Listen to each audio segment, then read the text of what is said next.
আজকের ক্লাসটা যেটা সেটা হচ্ছে যারা আপনারা উদ্যোক্তা তাদের মানে সেলটা কি হয়, নট অনলি ফেসবুক সেল, বাকি যে কোনো সেলটাই কি হয় সেই বিষয়ের উপর সাইকোলজিক্যালি বলার চেষ্টা করতেছি আর কি। হ্যাঁ,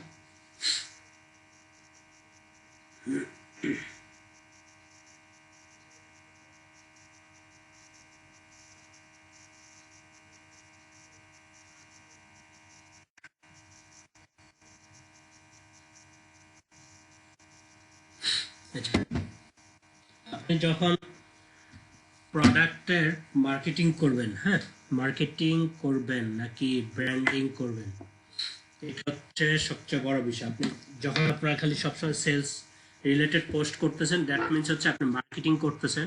আর কালকে যে আমরা বিজয় মানে দিয়ে যে এখানে পোস্ট করলাম, গ্রুপে ইয়ে দিলাম, বা আপনার উদ্যোগের নামটা গেল, আমারও একটা উদ্যোগের নামটা গেল, এটা হচ্ছে ব্র্যান্ডিং করতেছি, আমার নামটাকে মুখস্থ করাইতেছি। সো এই মার্কেটিং করলে আর ব্র্যান্ডিং করলে আসলে বেনিফিটটা কি? আমার কাছে তো খুব বেশি খালি বারবারই মন চায় যে all time marketing related post করে বলে বলে ছক্কা পিটাবো, ছক্কা আসবে, না হলে আউট হবো, এই স্টাইলে মন চাইতেছে আসলে। কিন্তু আমি এই যে আপনি যেমনি করে আস্তে আস্তে নাম চিনাইতে এত কাহিনী কইরা এরকম একটা বিজয় মানে এই সেই বিজয় দিবসে একটা ভিডিও বানাইছেন নিজের নামে, ভাই এত টাইম করে পারবো না। এখান থেকে আমার ইয়ে আসবো, এখান থেকে আমার সেল আসবো, আপনার কিন্তু সেল আসবো না। এই যে আপনারা মনে করতেছেন সেল আসবো না, কিন্তু আপনারা মনে করতেছেন যাই আমি পোস্ট দিই, এর চাইতে আমার একটা ড্রেস আছে, ড্রেসটা কিনেন, এইখান থেকে 2-3টা সেল আসবো। এই আসলেই সেল আসবে ওইটাতে কিনা সেটা বুঝাইতে একটা ছবি দিছি। সেটা হচ্ছে মার্কেটিং ভার্সেস ব্র্যান্ডিং। মার্কেটিং মানে হচ্ছে আপনি প্রত্যেকবারই বুঝাইতেছেন আপনি হচ্ছে এই প্রোডাক্টটা সেল করেন, এই প্রোডাক্টটা সেল করেন, এই প্রোডাক্টটা সেল করেন। ব্র্যান্ডিং হচ্ছে আমি হচ্ছে তাদের মাথা আগে ইস্টাবলিশ করে দেওয়ার চেষ্টা করতেছি আমার ডিজাইনের কোয়ালিটি হলো এই টাইপের। সো আমি যখন বলবো তারা আগে দিয়ে বললে নিবে যে তোমার ডিজাইন কোয়ালিটি তো অল টাইম দিচ্ছে, খুব ভালো ডিজাইন করো, সো তোমার ডিজাইনটা একটু রেটটা কি এটা নিয়ে তোমার সাথে নেগোশিয়েট করি। ঠিক আছে, সো আগে সে হচ্ছে মাথায় মেনে নিতেছে আমার জিনিসগুলো ভালো, তারপর আমার সাথে নেগোশিয়েট করতে আসতেছে। মার্কেটিংটা মানে হচ্ছে কি আপনি মানে প্রতিবারই বলতে চাইতেছেন আপনার এই প্রোডাক্ট আছে, এই প্রোডাক্ট আছে, এই প্রোডাক্ট আছে, কিন্তু তার মাথায় এটা ঢুকাইতে পারতেছেন আপনার কি কি প্রোডাক্ট আছে এটা মাথায় এস্টাবলিশ করতে পারতেছেন না। দ্যাটস ওয়াই আপনি যদি 1 বছর পরে যে আপনি মার্কেটিং এর যেই পরিমাণে এফোর্ট দিবেন এবং যেই মানে কি বলে যে রিটার্নটা আসবে, আরো একটা আসবে মার্কেটিং করে, সেটা আপনি ব্র্যান্ডিং করলে ওটা যদি 1 বছর ব্র্যান্ডিং মানে 1 বছর যদি ব্র্যান্ডিং এর প্লাস মার্কেটিং একসাথে যদি আপনি করেন, তাহলে 1 বছর পরে আপনার আরো আইটা কয়েক গুণ বেশি বের হবে। তখন হয়তো পরিশ্রমটা আপনি কম করতেছেন, কিন্তু দেখা যাইতেছে রেজাল্ট অনেক বেশি আসতেছে। বা এখন এখন যে পরিমাণ আপনি পরিশ্রম করে আপনি হয়তো প্রতি মাসে সেল পাইতেছেন, যেই পরিমাণ হয়তো এফোর্ট দিয়ে আপনি সেল পাইতেছেন, সাপোজ যে বললাম যে 10,000 টাকার অর্ডার পাইতেছেন, কিন্তু আপনি যদি একই সাথে ওই মার্কেটিং এবং ব্র্যান্ডিং একই সাথে যদি করতেন, হয়তো 6 মাস পরে দেখতেন যে আপনি আসলে কোনো এফোর্ট না দিলেই আপনার ওই 20,000 টাকা সেল আসে। এবার যদি আরেকটু সেলটাকে বাড়াইতে চান একটু এফোর্ট দিতে হবে, কিন্তু এফোর্ট না দিলে এটা স্ট্যান্ডার্ড হলে আমার 20,000 টাকা মিনিমাম তো সেল আসবেই মাসে, এইটা হলো মিনিমাম, এটা আসবেই। কিন্তু আর যখন আপনি ব্র্যান্ডিং করতেছেন না মার্কেটিং করতেছেন, তখন আপনাকে এই হিসাবটাকে প্রত্যেক দিন ফেসবুকে আপনাকে পোস্ট করতে হইতেছে, প্রত্যেক দিন আপনার ফেসবুকে অ্যাক্টিভ থাকতে হইতেছে। কিন্তু যখন ব্র্যান্ডিং করে ফেলবেন, নট যে প্রত্যেক দিন করতে হবে, এক একটা জিনিস মানুষ উল্টা ওয়েট করবে যে আপনার থেকে কি মেসেজ গুলো আসবে, কি কন্টেন্ট গুলো আসবে, এটার জন্য মানুষজন ওয়েট করবে।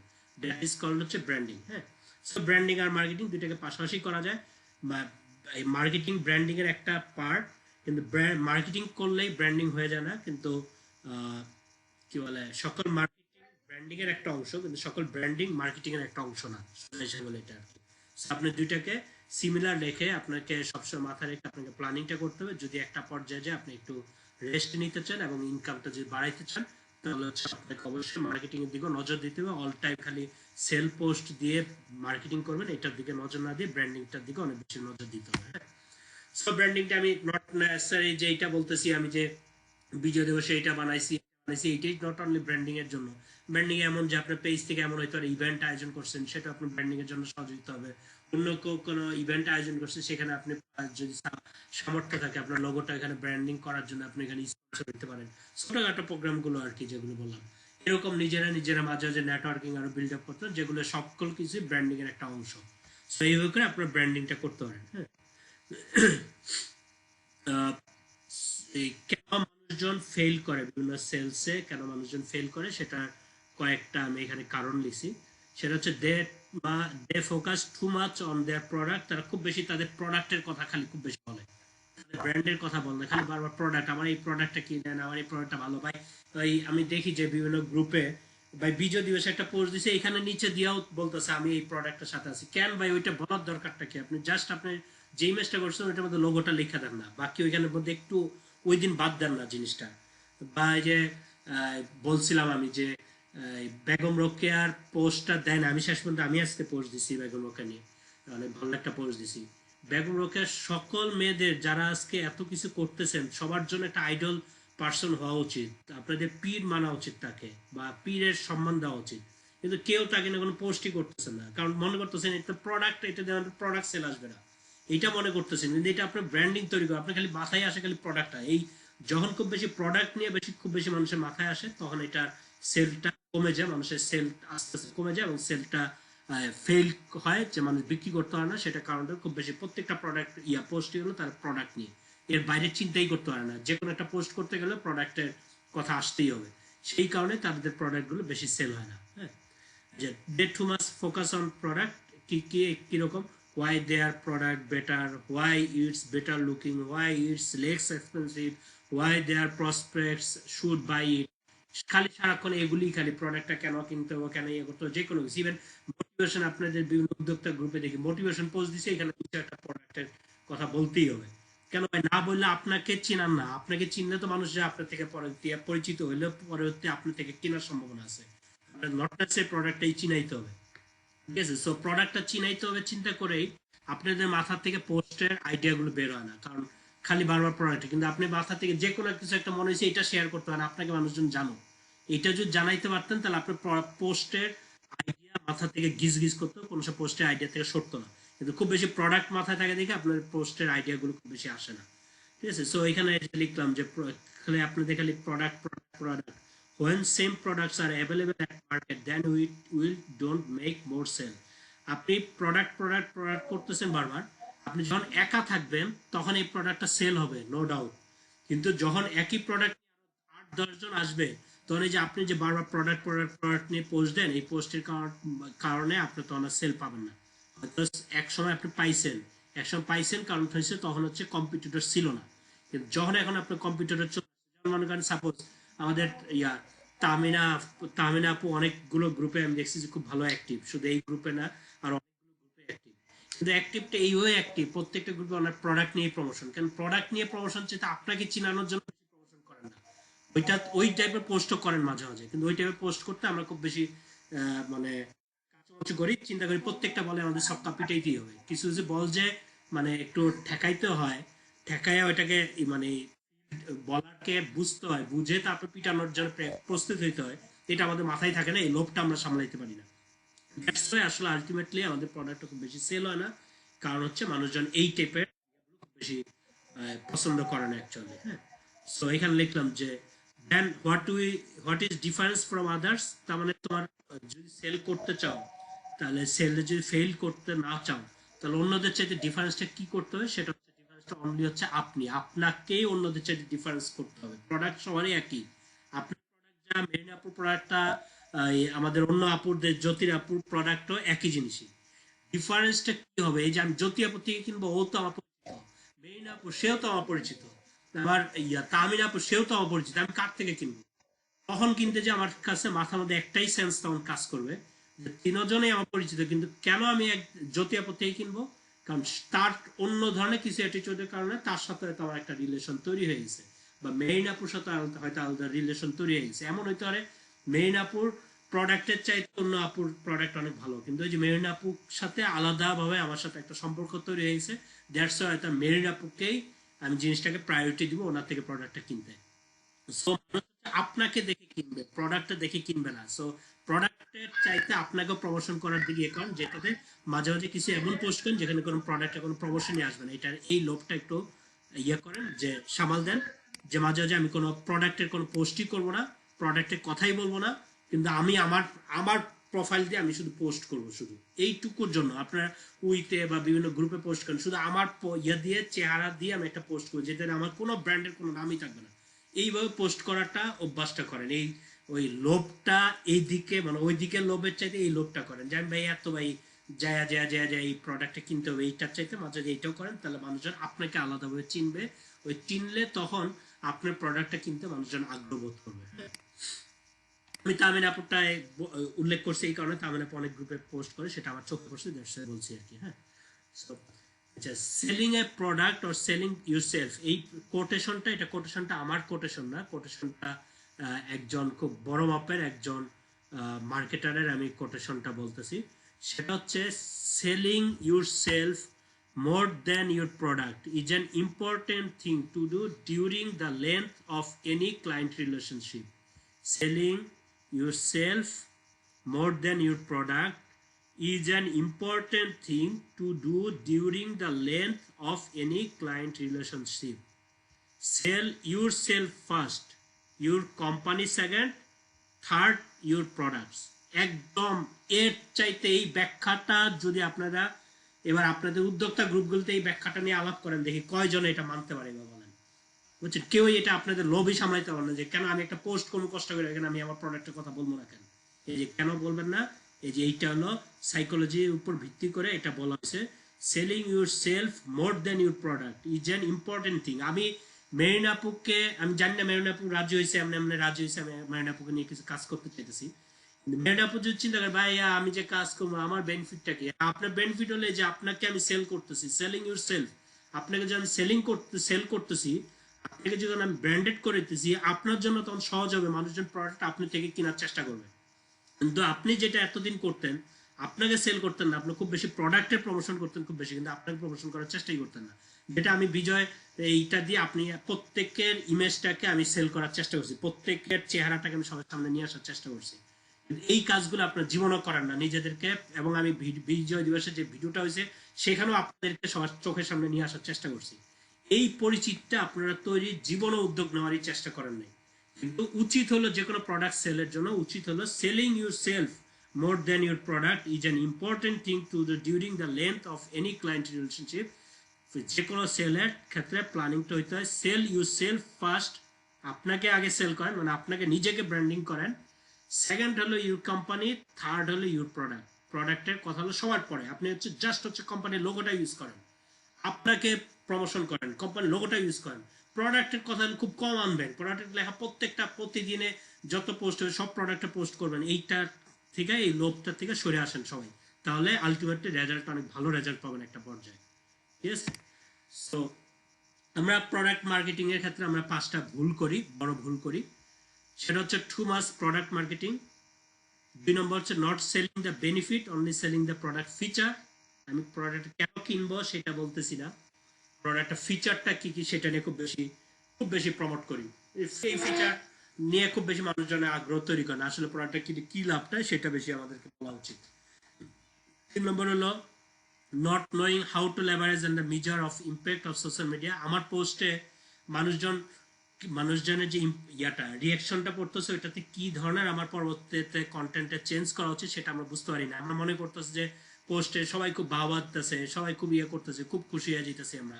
পোস্টে বাবা অনেক কারণে হইতে পারে, আপনাকে আমার খুব মেরিন আপুকে দেখতে আমার কাছে খুব পছন্দ হয়েছে, মেরিন আপু যে কোনো পোস্ট করেন প্রত্যেকটা পোস্টে যেন একটা যে কমেন্ট করে আসবো, যে যাতে ওনার নজরে আমি পড়তে পারি।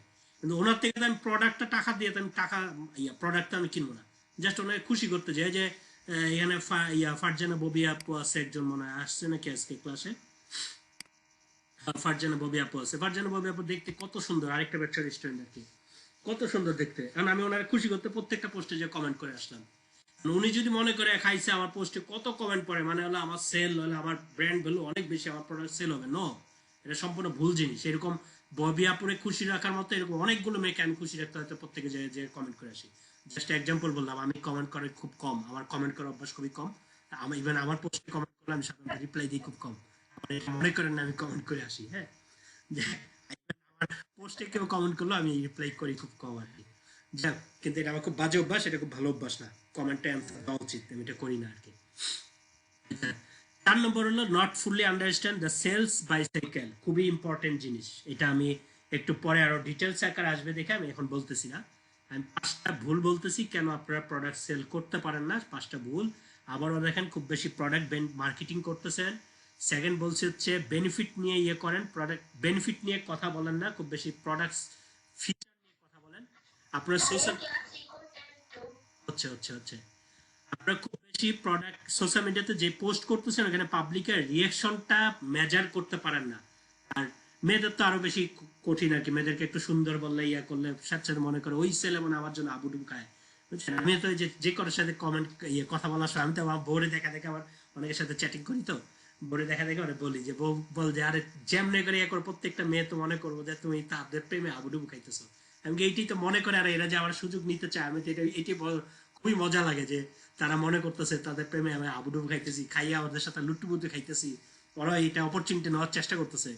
একই জিনিস নট অনলি আমি, বেশিরভাগ ছেলেও একই জিনিসই করে। আরে ওই মেয়েরা একটু এরকম 20টা মেয়েরা এরকম পটানোর জন্য চেষ্টা করতেছে, 20টা মেয়ের যোগে জায়গাতেই বর্ষি দিয়ে রাখছে, কোন একটা যদি বর্ষিতে করে, কিন্তু আপনারা মনে করতেছে আরে ওই ছেলে আমার জন্য পাগল, এরকম একটা কমেন্ট করে এই সে লাভ দেয়।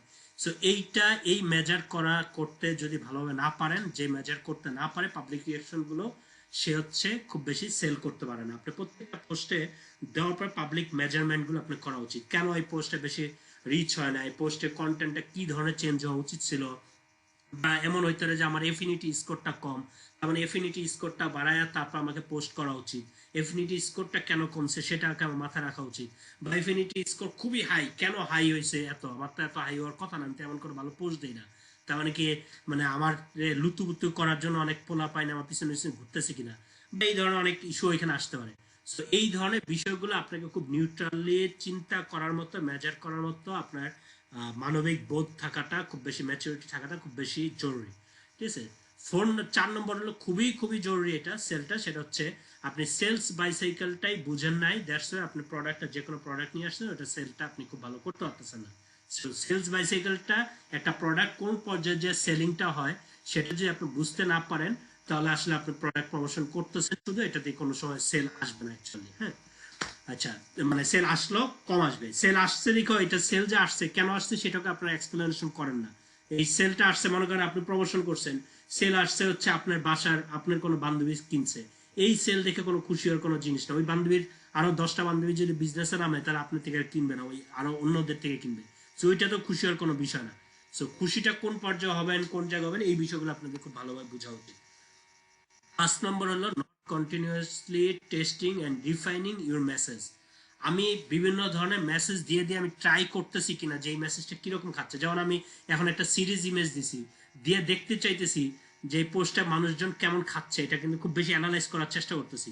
এবং অ্যানালাইজ করতে যে এটা চিন্তা করতেছি না ফারজানা ববি আপু পোস্ট দিছে আর এটা এত বেশি রিচ হয়েছে, আর ওই যে আরেকটা কোন মেয়ের কথা বললাম ওই মেয়েটা পোস্ট দিছে এত বেশি রিচ হয় নাই, ওইটা ওইটা দেখে ওইটারও মধ্যে আমি ব্যাখ্যা খোঁজার চেষ্টা করি যে ফারজানা ববি আপুরটা পোস্টে কেন রিচ হয়েছে, ওনারটা কেন রিচ হয় নাই, এই পোস্টটার মধ্যে আসলে আরো কি হলে ভালো হইতো, এই পোস্টটা আসলে ওই গ্রুপে যায় কিনা, না জানে ওইটাকে অফ করে ফেলবো নাকি কন্টিনিউসলি আরো কয়েকবার দিয়ে দিয়ে মানুষের আকর্ষণ তৈরি করার পোস্টে এইটাও হওয়া উচিত।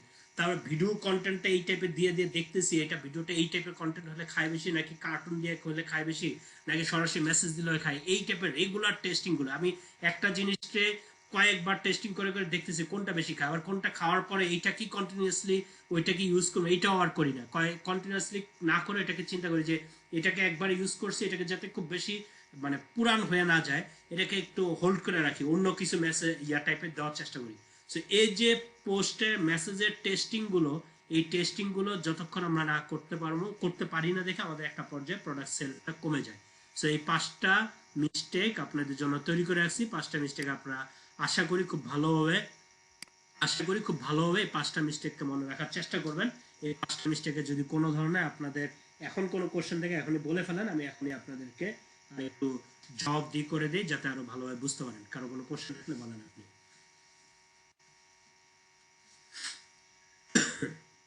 আপু,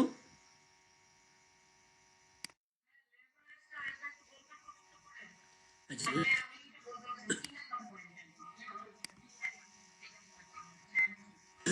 3 নম্বর পয়েন্ট হচ্ছে আপনি যে মেসেজটা দিতেছেন এই মেসেজে মানুষের ইম্প্যাক্টটা, মেসেজে মানুষের রিয়াকশনটা, মেসেজে মানুষের কমেন্টগুলো দেখে আপনি হলে অ্যানালাইজ করবেন যে আপনার মেসেজগুলো মানুষ এই থ্রোয়িংটা প্রসেসটা, মেসেজ থ্রোয়িং প্রসেসটা মানুষজনের মনে দাগ কাটতে পারতেছে কিনা, মানুষজনের অ্যাটেনশন সিক করতে পারতেছে কিনা।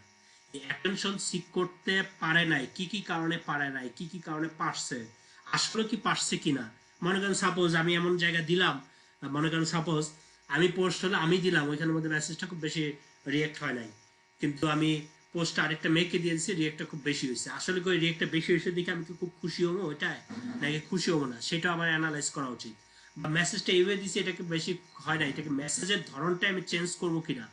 বা এখানে মানুষজন এইটা বলছে, আমি মনে করেন সাপোজ আমি দিলাম যে 3 পিস সেল হবে, এটা আমি বললাম, কিন্তু 3 পিস সেল হবে এটা মানুষজন কোনোভাবে নিতেছে না। কেন নিতেছে না? এটা কারণ হচ্ছে হয়তো এমন হয়তো আমি তখন অ্যানালাইজ করা উচিত যে হয়তো এই মুহূর্তে 3 পিসটা মানুষজন চাইতেছে না, বা 3 পিসটা হয়তো তার বাসার নিচের থেকেই পায়, দ্যাটস হচ্ছে 3 পিসটা সে খুব অনলাইনে অর্ডার করবে না। বা হয়তো আমার ব্র্যান্ড, আমাকে মানুষজন বিশ্বাস করতেছে না, আমার ব্র্যান্ড বলে ওই জায়গায় যায় না যে আমার থেকে অর্ডার করবে। সো এই ধরনের প্রত্যেকটা ফেসবুকে আপনার যে ইম্প্যাক্ট গুলো, আপনার পোস্টের ইম্প্যাক্ট গুলো আপনাকে অ্যানালাইজ করা, এই ইম্প্যাক্ট গুলোর মানে যে ইয়েগুলো সেটাকে রিপোর্টটা তৈরি করা এবং রিপোর্টটাকে অ্যানালাইজ করা, যে পরবর্তী অ্যাকশনটা কি হবে সেটা ঠিক করাটাকে আমি বলছি আর কি। এখানে এটা আসছে।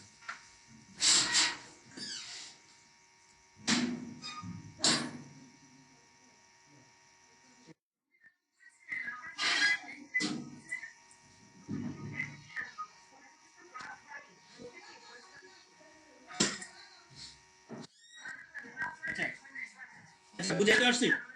আচ্ছা আচ্ছা আচ্ছা আচ্ছা, ইয়ে করেন না, রেকর্ডের মধ্যে ঢুকে যায় সাউন্ড, থাক থাক থাক, রেকর্ডে সাউন্ড ঢুকে যাবে। আচ্ছা বলেন, এইটুকু বুঝতে পারছেন?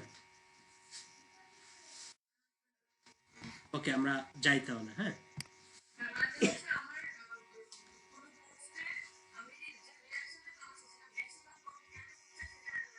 Right right right right. মনে করেন সাপোজ যে আমি চিন্তা করলাম, আপনি আমার বললেন না ইকরাম তো ভাইটা এত ফুডর ফুডর করে, ইকরাম ভাই একটা পোস্ট দিলে তো দুইজনে কমেন্ট করে না, আপনি চিন্তা করলেন আমার তার চেয়ে ইকরাম ভাই চেয়ে আমার জনপ্রিয়তা বেশি, আমি পোস্ট দিছি আর এটা মানুষজন কমেন্ট ইয়াটা খুব বেশি হয়েছে। মনে করেন ফারজানা ববির খুবই অহংকার, ওর পোস্ট দিলে অনেক বেশি তার পোস্টে কমেন্ট করে, রিয়াকশন অনেকে লাইক কমেন্ট করে।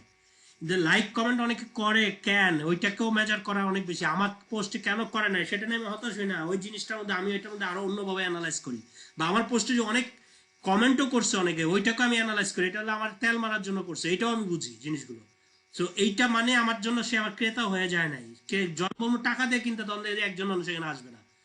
এই যে বিষয়গুলো আপনাকে অনুধাবন করা, ফিল করা, বা কেন করে নাই, করতে গেলে কি করা উচিত ছিল, মেসেজ ইয়ে করা কি দরকার ছিল, এখানের মধ্যে যে করছে এটার মধ্যে কি কারণে করছে, প্রত্যেকটা বিষয় আপনাকে খুব বেশি, এটা আমরা মান্থলি আমরা বিভিন্ন ইনসাইটস দেখে আমরা এগুলি, আরো কিছু পেইড টুলসও আছে অ্যাকচুয়ালি, ওগুলি দেখে আমরা অ্যানালাইজ করি যে কি করা উচিত, পরবর্তী মাসের প্ল্যানটা কি করা উচিত, কন্টেন্ট ক্যালেন্ডারটা আমরা এক মাসের যখন কন্টেন্ট ক্যালেন্ডারটা বানাই তখন এইগুলি এইসব রিপোর্টের উপর ভিত্তি করে আমরা তৈরি করার চেষ্টা করি যে আগামী মাসের কন্টেন্ট ক্যালেন্ডারটা কি হবে। যেমন মনে করেন সাপোজ যে আজকে একটা লেখক আমাকে ফোন দিছে, আপনারা যারা বই পড়েন তারা হয়তো চিনেন, কিঙ্কর হাসান।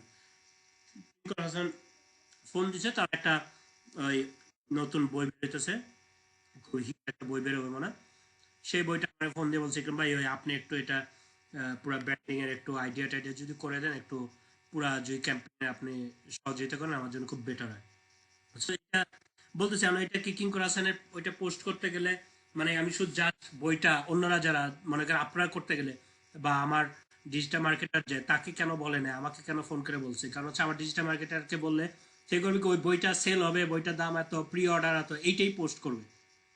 এইটা থেকে সেল হয় না, এটা থেকে সেল যদি হয় কেন হয়েছে সেটাকে আপনার অ্যানালাইজ করা উচিত। সেল হয়েছে কারা, সেল হয়েছে যে একদম কিঙ্কর হাসানের ডাই ফ্রেন্ড, ডাই কি ডাই হার্ট ফ্রেন্ড যারা আছে, যারা কিনবে কিঙ্কর হাসান তারা কিনছে। তো এটা তো এমনি কেনার কথা, আপনি এখানে লিখেন না লিখেন, জাস্ট হচ্ছে আপনি বলছেন এটা নিড বেস প্রোডাক্ট হিসেবে কিনছে, নট ইন্টারেস্ট বেসড। আপনি যখন সেলটা খুব বেশি হবে বা খুব ব্র্যান্ড ভ্যালুটা খুব ভালো জায়গায় নিতে হবে, যেটা বুঝবেন হলো একজন মানুষ কিনতে চায় নাই, কিন্তু হচ্ছে আপনি সোশ্যাল মিডিয়াতে এমন এমন জিনিস তৈরি করছেন মানুষজনে একবার দুইবার তিনবার চারবার পাঁচবারে করার পরে তার মাথার মধ্যে এমন ভাবে ইন্টারেস্টটা তৈরি হয়ে গেছে সে প্রোডাক্টটা কিনবেই সে, ঠিক আছে। এই যে জিনিসটা, এই ইন্টারেস্ট তৈরি করাটা জিনিসটা, এই জিনিসগুলো হচ্ছে সোশ্যাল মিডিয়াতে মূলত কাজ করতে হয়, যে এই ইন্টারেস্ট তৈরি করার জন্য মূলত ব্র্যান্ডিং এর কাজটা করতে হয়। তো এই ইন্টারেস্ট কিভাবে তৈরি করেন, সেটাকে আমি যে বইটা, এই বইটা কিনেন, এই বইটা ইয়ে করেন, সে কিনতে আমি দন দেওয়া যাবে, এটা বই বাজার না, এর আগে যদি রকমারি বা অন্য রাষ্ট্রের রকমারি বা অন্যদের থেকে কিনবে, আমার থেকে কিনবে না। সো আমার থেকে কিনতে গেলে আমাকে এমন কোনো ইন্টারেস্ট তৈরি করাইতে হবে, এমনভাবে ব্র্যান্ডিং প্ল্যানিং গুলো করতে হবে। প্রত্যেকটা ব্র্যান্ডিং যখন প্ল্যানিং করি, এর মধ্যে দিয়ে প্ল্যানিং এর মধ্যে এটা থাকে যে আচ্ছা আমি, আমার কাছে মনে হয়েছিল যে খুবই হিট হবে, এটা মেসেজটা এভাবে দিছি, কিন্তু মানুষজন তো খায় নাই। খায় না, যে কেন খায় নাই, কিভাবে খাওয়াইতে হবে জিনিসগুলো, এটাকে খাওয়াইতে গেলে আরো কি কি প্ল্যানিং গুলো করতে হবে, এই যে প্ল্যানিং গুলো, এই যে মেজার গুলো করা, এগুলো এইসব ইম্প্যাক্ট গুলো সোশ্যাল মিডিয়া দেওয়ার পর কি কি ইম্প্যাক্ট করেছে অল টাইম, এগুলো অ্যানালাইজ করা, কেন ইম্প্যাক্টটা ভালো পড়ে নাই। যেমন মনে করেন ফারজানা ববি আপু আজকে বলতেছিল যে উনি প্রত্যেকটা পোস্টে রিপ্লাই দেওয়ার চেষ্টা করে, দ্যাটস এ ভালো ইমপ্লাই। এটা খুব ভালো একটা, এটা খুব ভালো একটা অ্যান্সার কিন্তু, যে হ্যাঁ, যারা কমেন্টে রিপ্লাই গুলো করে না তাদের এঙ্গেজমেন্টটা অনেক কমে যায়, এবং যারা কুইক রিপ্লাই করে তাদের এঙ্গেজমেন্ট অনেক বেশি থাকে। যেটা আমি খুব বেশি কমেন্টের অ্যান্সার করি না, আমার নিজের পোস্টে কমেন্ট করলেও সেটা রিপ্লাই দিই না, ঠিক আছে। দ্যাটস ওয়াই আমি খুব বিরক্ত লাগে, আমি পোস্টটা দিয়ে আসছি, এরপরে যার যেটা। সো এটা একটা ভালো, উনি হয়তো আন্দাজের উপরে বুঝে বলছে বা না বুঝে বলছে, কিন্তু এই যে একটা ইম্প্যাক্টটা যে অ্যানালাইজ করে বের করতে পারছে যে আমি খুব বেশি কুইক রিপ্লাই করি, দ্যাটস ওয়াই আমারটা এঙ্গেজমেন্টটা বেশি হয়। এরকম প্রত্যেকটা, আপনার কেন এঙ্গেজমেন্টটা হয় নাই, কেন এঙ্গেজমেন্টটা হয়, হইতে গেলে আর কি কি করা উচিত ছিল, আমি যে পোস্টটা করেছি, পোস্টটা করেই বসে বিশাল টাকার বুস্ট করে দিছি। আমি শুধু, আমরা চিন্তা করি কি, যেমন মনে করেন আমরা, আমি বিভিন্ন মার্কেটারকে দেখি, ওরা খালি একটা কথা বলে, ভাই বুস্ট করতে বেশি টাকা খরচ করতে পারি না, এই জন্য সেল হয় না। নো, এটা সম্পূর্ণ ভুল। তারপরে বুস্টেড যত টাকায় খরচ করেন, ওইটা বুস্টেড তো টাকা আপনি হিসাব করবেন, যে আপনি ওই বুস্টে যদি 100 টাকা খরচ করেন, আপনার প্রোডাক্টে 100 টাকা বেনিফিট হবে কিনা, ওই 100 টাকায় আমি কয়টা প্রোডাক্ট সেল করছি, যে সেটা আপনার মাথায় আনতে হবে। হ্যাঁ, ফার্স্ট 100 টাকায় হয়তো সেল হবে একটা, পরে 100 টাকায় সেল হইতে হবে 5টা, পরের 100 টাকায় সেল হইতে হবে আরো 50টা। এইভাবে করে আপনার সেলটা, রেজাল্টটা বাড়বে কিনা সেটা আপনাদেরকে অ্যানালাইজ করা উচিত। আপনি যে অল টাইম চিন্তা করেন আমি সারা জীবন বুস্টই করবো, তাহলে দেখবেন যে এখনো যেই বুস্ট করতেছেন, এই বুস্টেও সেল হইতেছে 2টা, 1 বছর পরে আপনার প্রোডাক্টটা বুস্ট করতেছেন, সেখানেও সেল হইতেছে 2টা, তাহলে তো ওই বুস্ট করে তো আপনার লাভ নাই, বুঝছেন। তো এই যে বিষয়গুলো কেন হইতেছে না, এই বিষয়গুলো আপনাদেরকে অ্যানালাইজ করে বিষয়গুলো ইয়ে করা উচিত।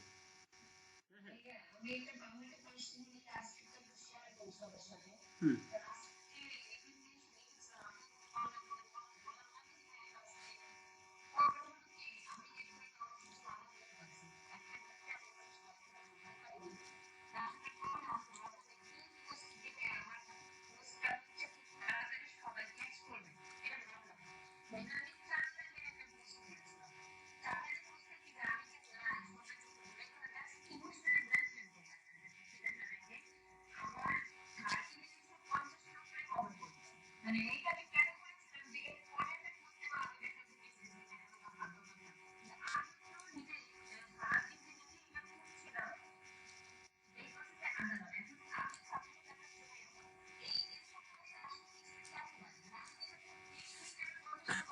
আচ্ছা, আপনি যেটা,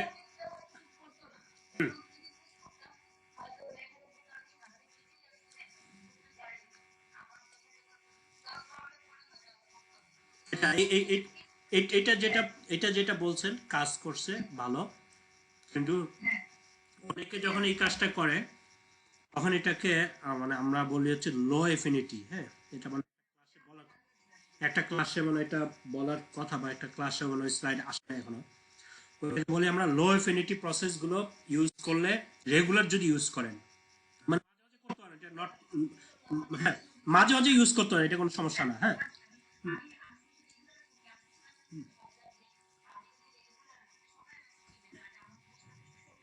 হুম। সো, হ্যাঁ, রাইট। কিন্তু কিন্তু মানে এইটাকে আমরা লো অ্যাফিনিটি কোন কোন জিনিসগুলো করে বলি, যে মনে করেন হঠাৎ করে আমরা অ্যাক্টিভ অ্যাক্টিভ থাকার জন্য আমরা বলতেছি হ্যাঁ পরিচয় হয়ে আসেন, সবাই যা পরিচয় হইতেছি, এটা হচ্ছে লো অ্যাফিনিটি।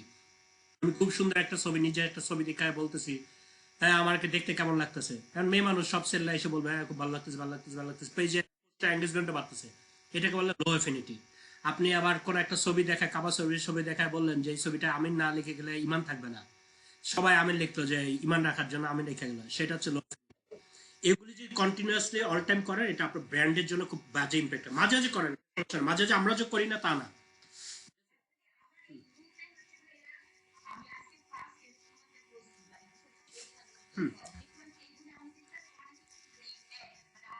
হ্যাঁ, না, আমি বললাম যে ন্যায় দেখে আবার কন্টিনিউয়াসলি এগুলো করে না, লো অ্যাফিনিটি আপনার ব্র্যান্ডের জন্য খুব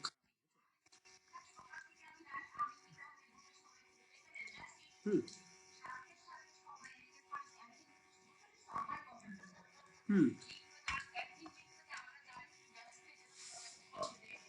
হুম না, এটা বললাম মাঝে মাঝে, এটা লো অ্যাফিনিটিটা কিভাবে হয় এটা ওকে একটু আপনাদেরকে বলি। হ্যাঁ, মনে করেন সাপোজ,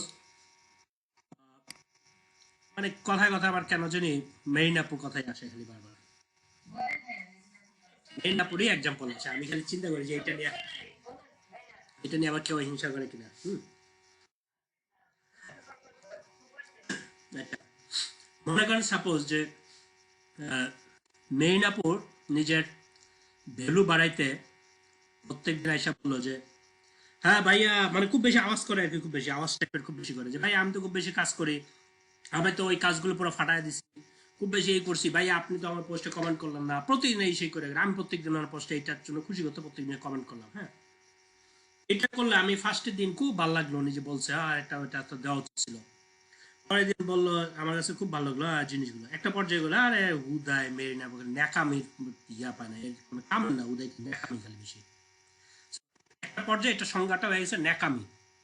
ঠিক আছে, সেম জিনিস আপনি যখন বিভিন্ন গ্রুপেও, আপনি যদি বাস্তব লাইফেও বললেন যে আপনার হাজব্যান্ডকে বললেন প্রত্যেক দিন সকাল, মানে যেটা প্রেম অবস্থায় বলি, প্রত্যেক দিন একবার করে আমাকে আই লাভ ইউ বলতে হবে। বিয়ার পরে প্রত্যেক দিন যদি, মানে একদিন কেন দ্বিতীয় দিন বললে আপনার কাছে মনে হবে যে ন্যাকামি রাখার জায়গা পায় না, এইসব ঢং টং আর ভাল লাগে না, রবিনা আপু তো আরো বেশি বলতে পারবো যে এইসব ঢং আর ভাল লাগে না।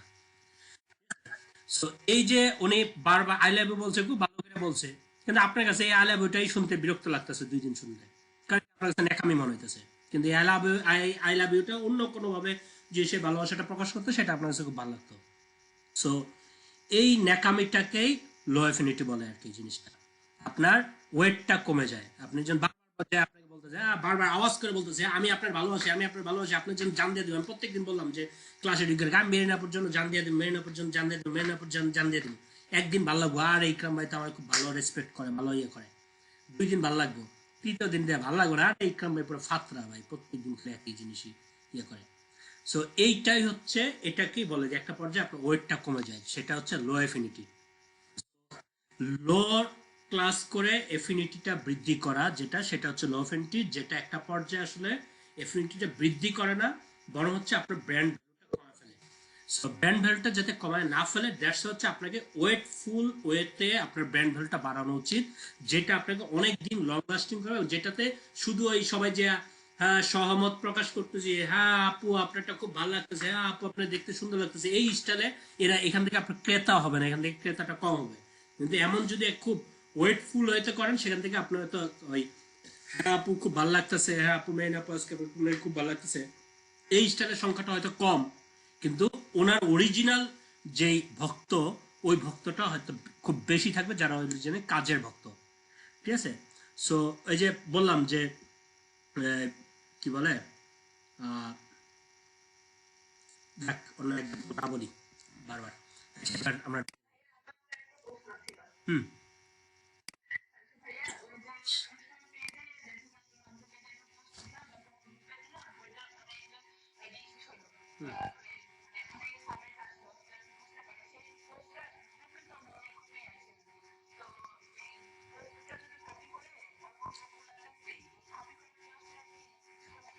না না না, আপনি যত জায়গায় ইচ্ছা করেন, এটা আপনার পোস্ট, যত ইচ্ছা জায়গায় পোস্ট করেন, সমস্যা নেই।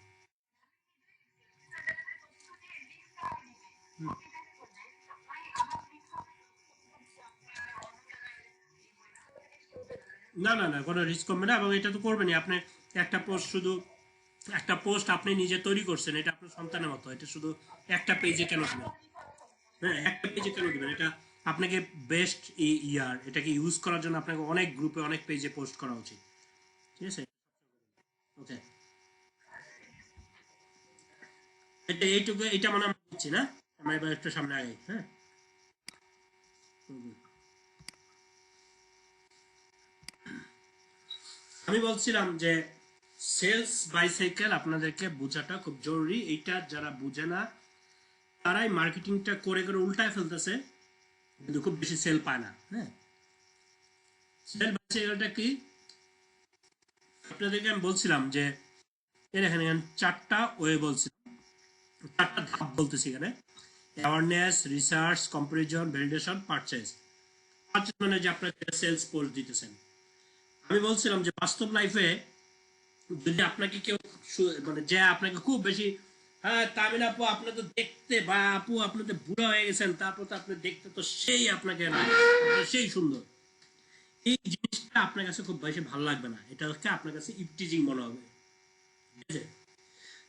কিন্তু এই জিনিসটা আপনি খুব গ্রহণ করতেন যদি আপনার প্রতি আলাদা অ্যাটেনশন তৈরি করে, আলাদাভাবে মানে আপনার সাথে পরিচিত হওয়া, আপনার সাথে রেগুলার ফেসবুকে কথা বলা, লো এফিনিটি ভাবে কথা বলা না, মানে লো এফিনিটি ভাবে কথা বলা বলতে কি, সব দেখাই যে ইয়া খুব আপনার খুব ভালো লাগতেছে, একটু একটু sorry।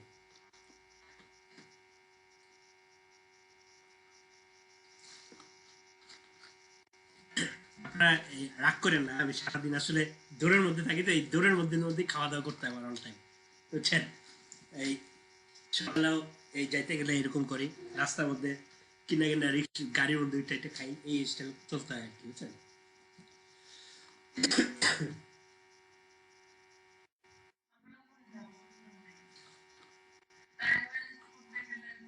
হ্যাঁ এটা ছাড়া উপায় নাই আর কি। ওকে, হ্যাঁ এটাই আর কি। ওকে, সো আমি বলছি যে আমি বাস্তব লাইফের সাথে সবকিছু মিলে আপনাদেরকে বলি কেন, আমি অল টাইমে আর কি বলি যে এসইও বা মার্কেটিং এটা যে শুধুমাত্র যারা প্রোডাক্ট সেল করে তাদের জন্য যে শিখতে হবে এরকম না, এটা আসলে প্রত্যেকটা মানুষের বাস্তব লাইফের জন্য এটা শেখা উচিত।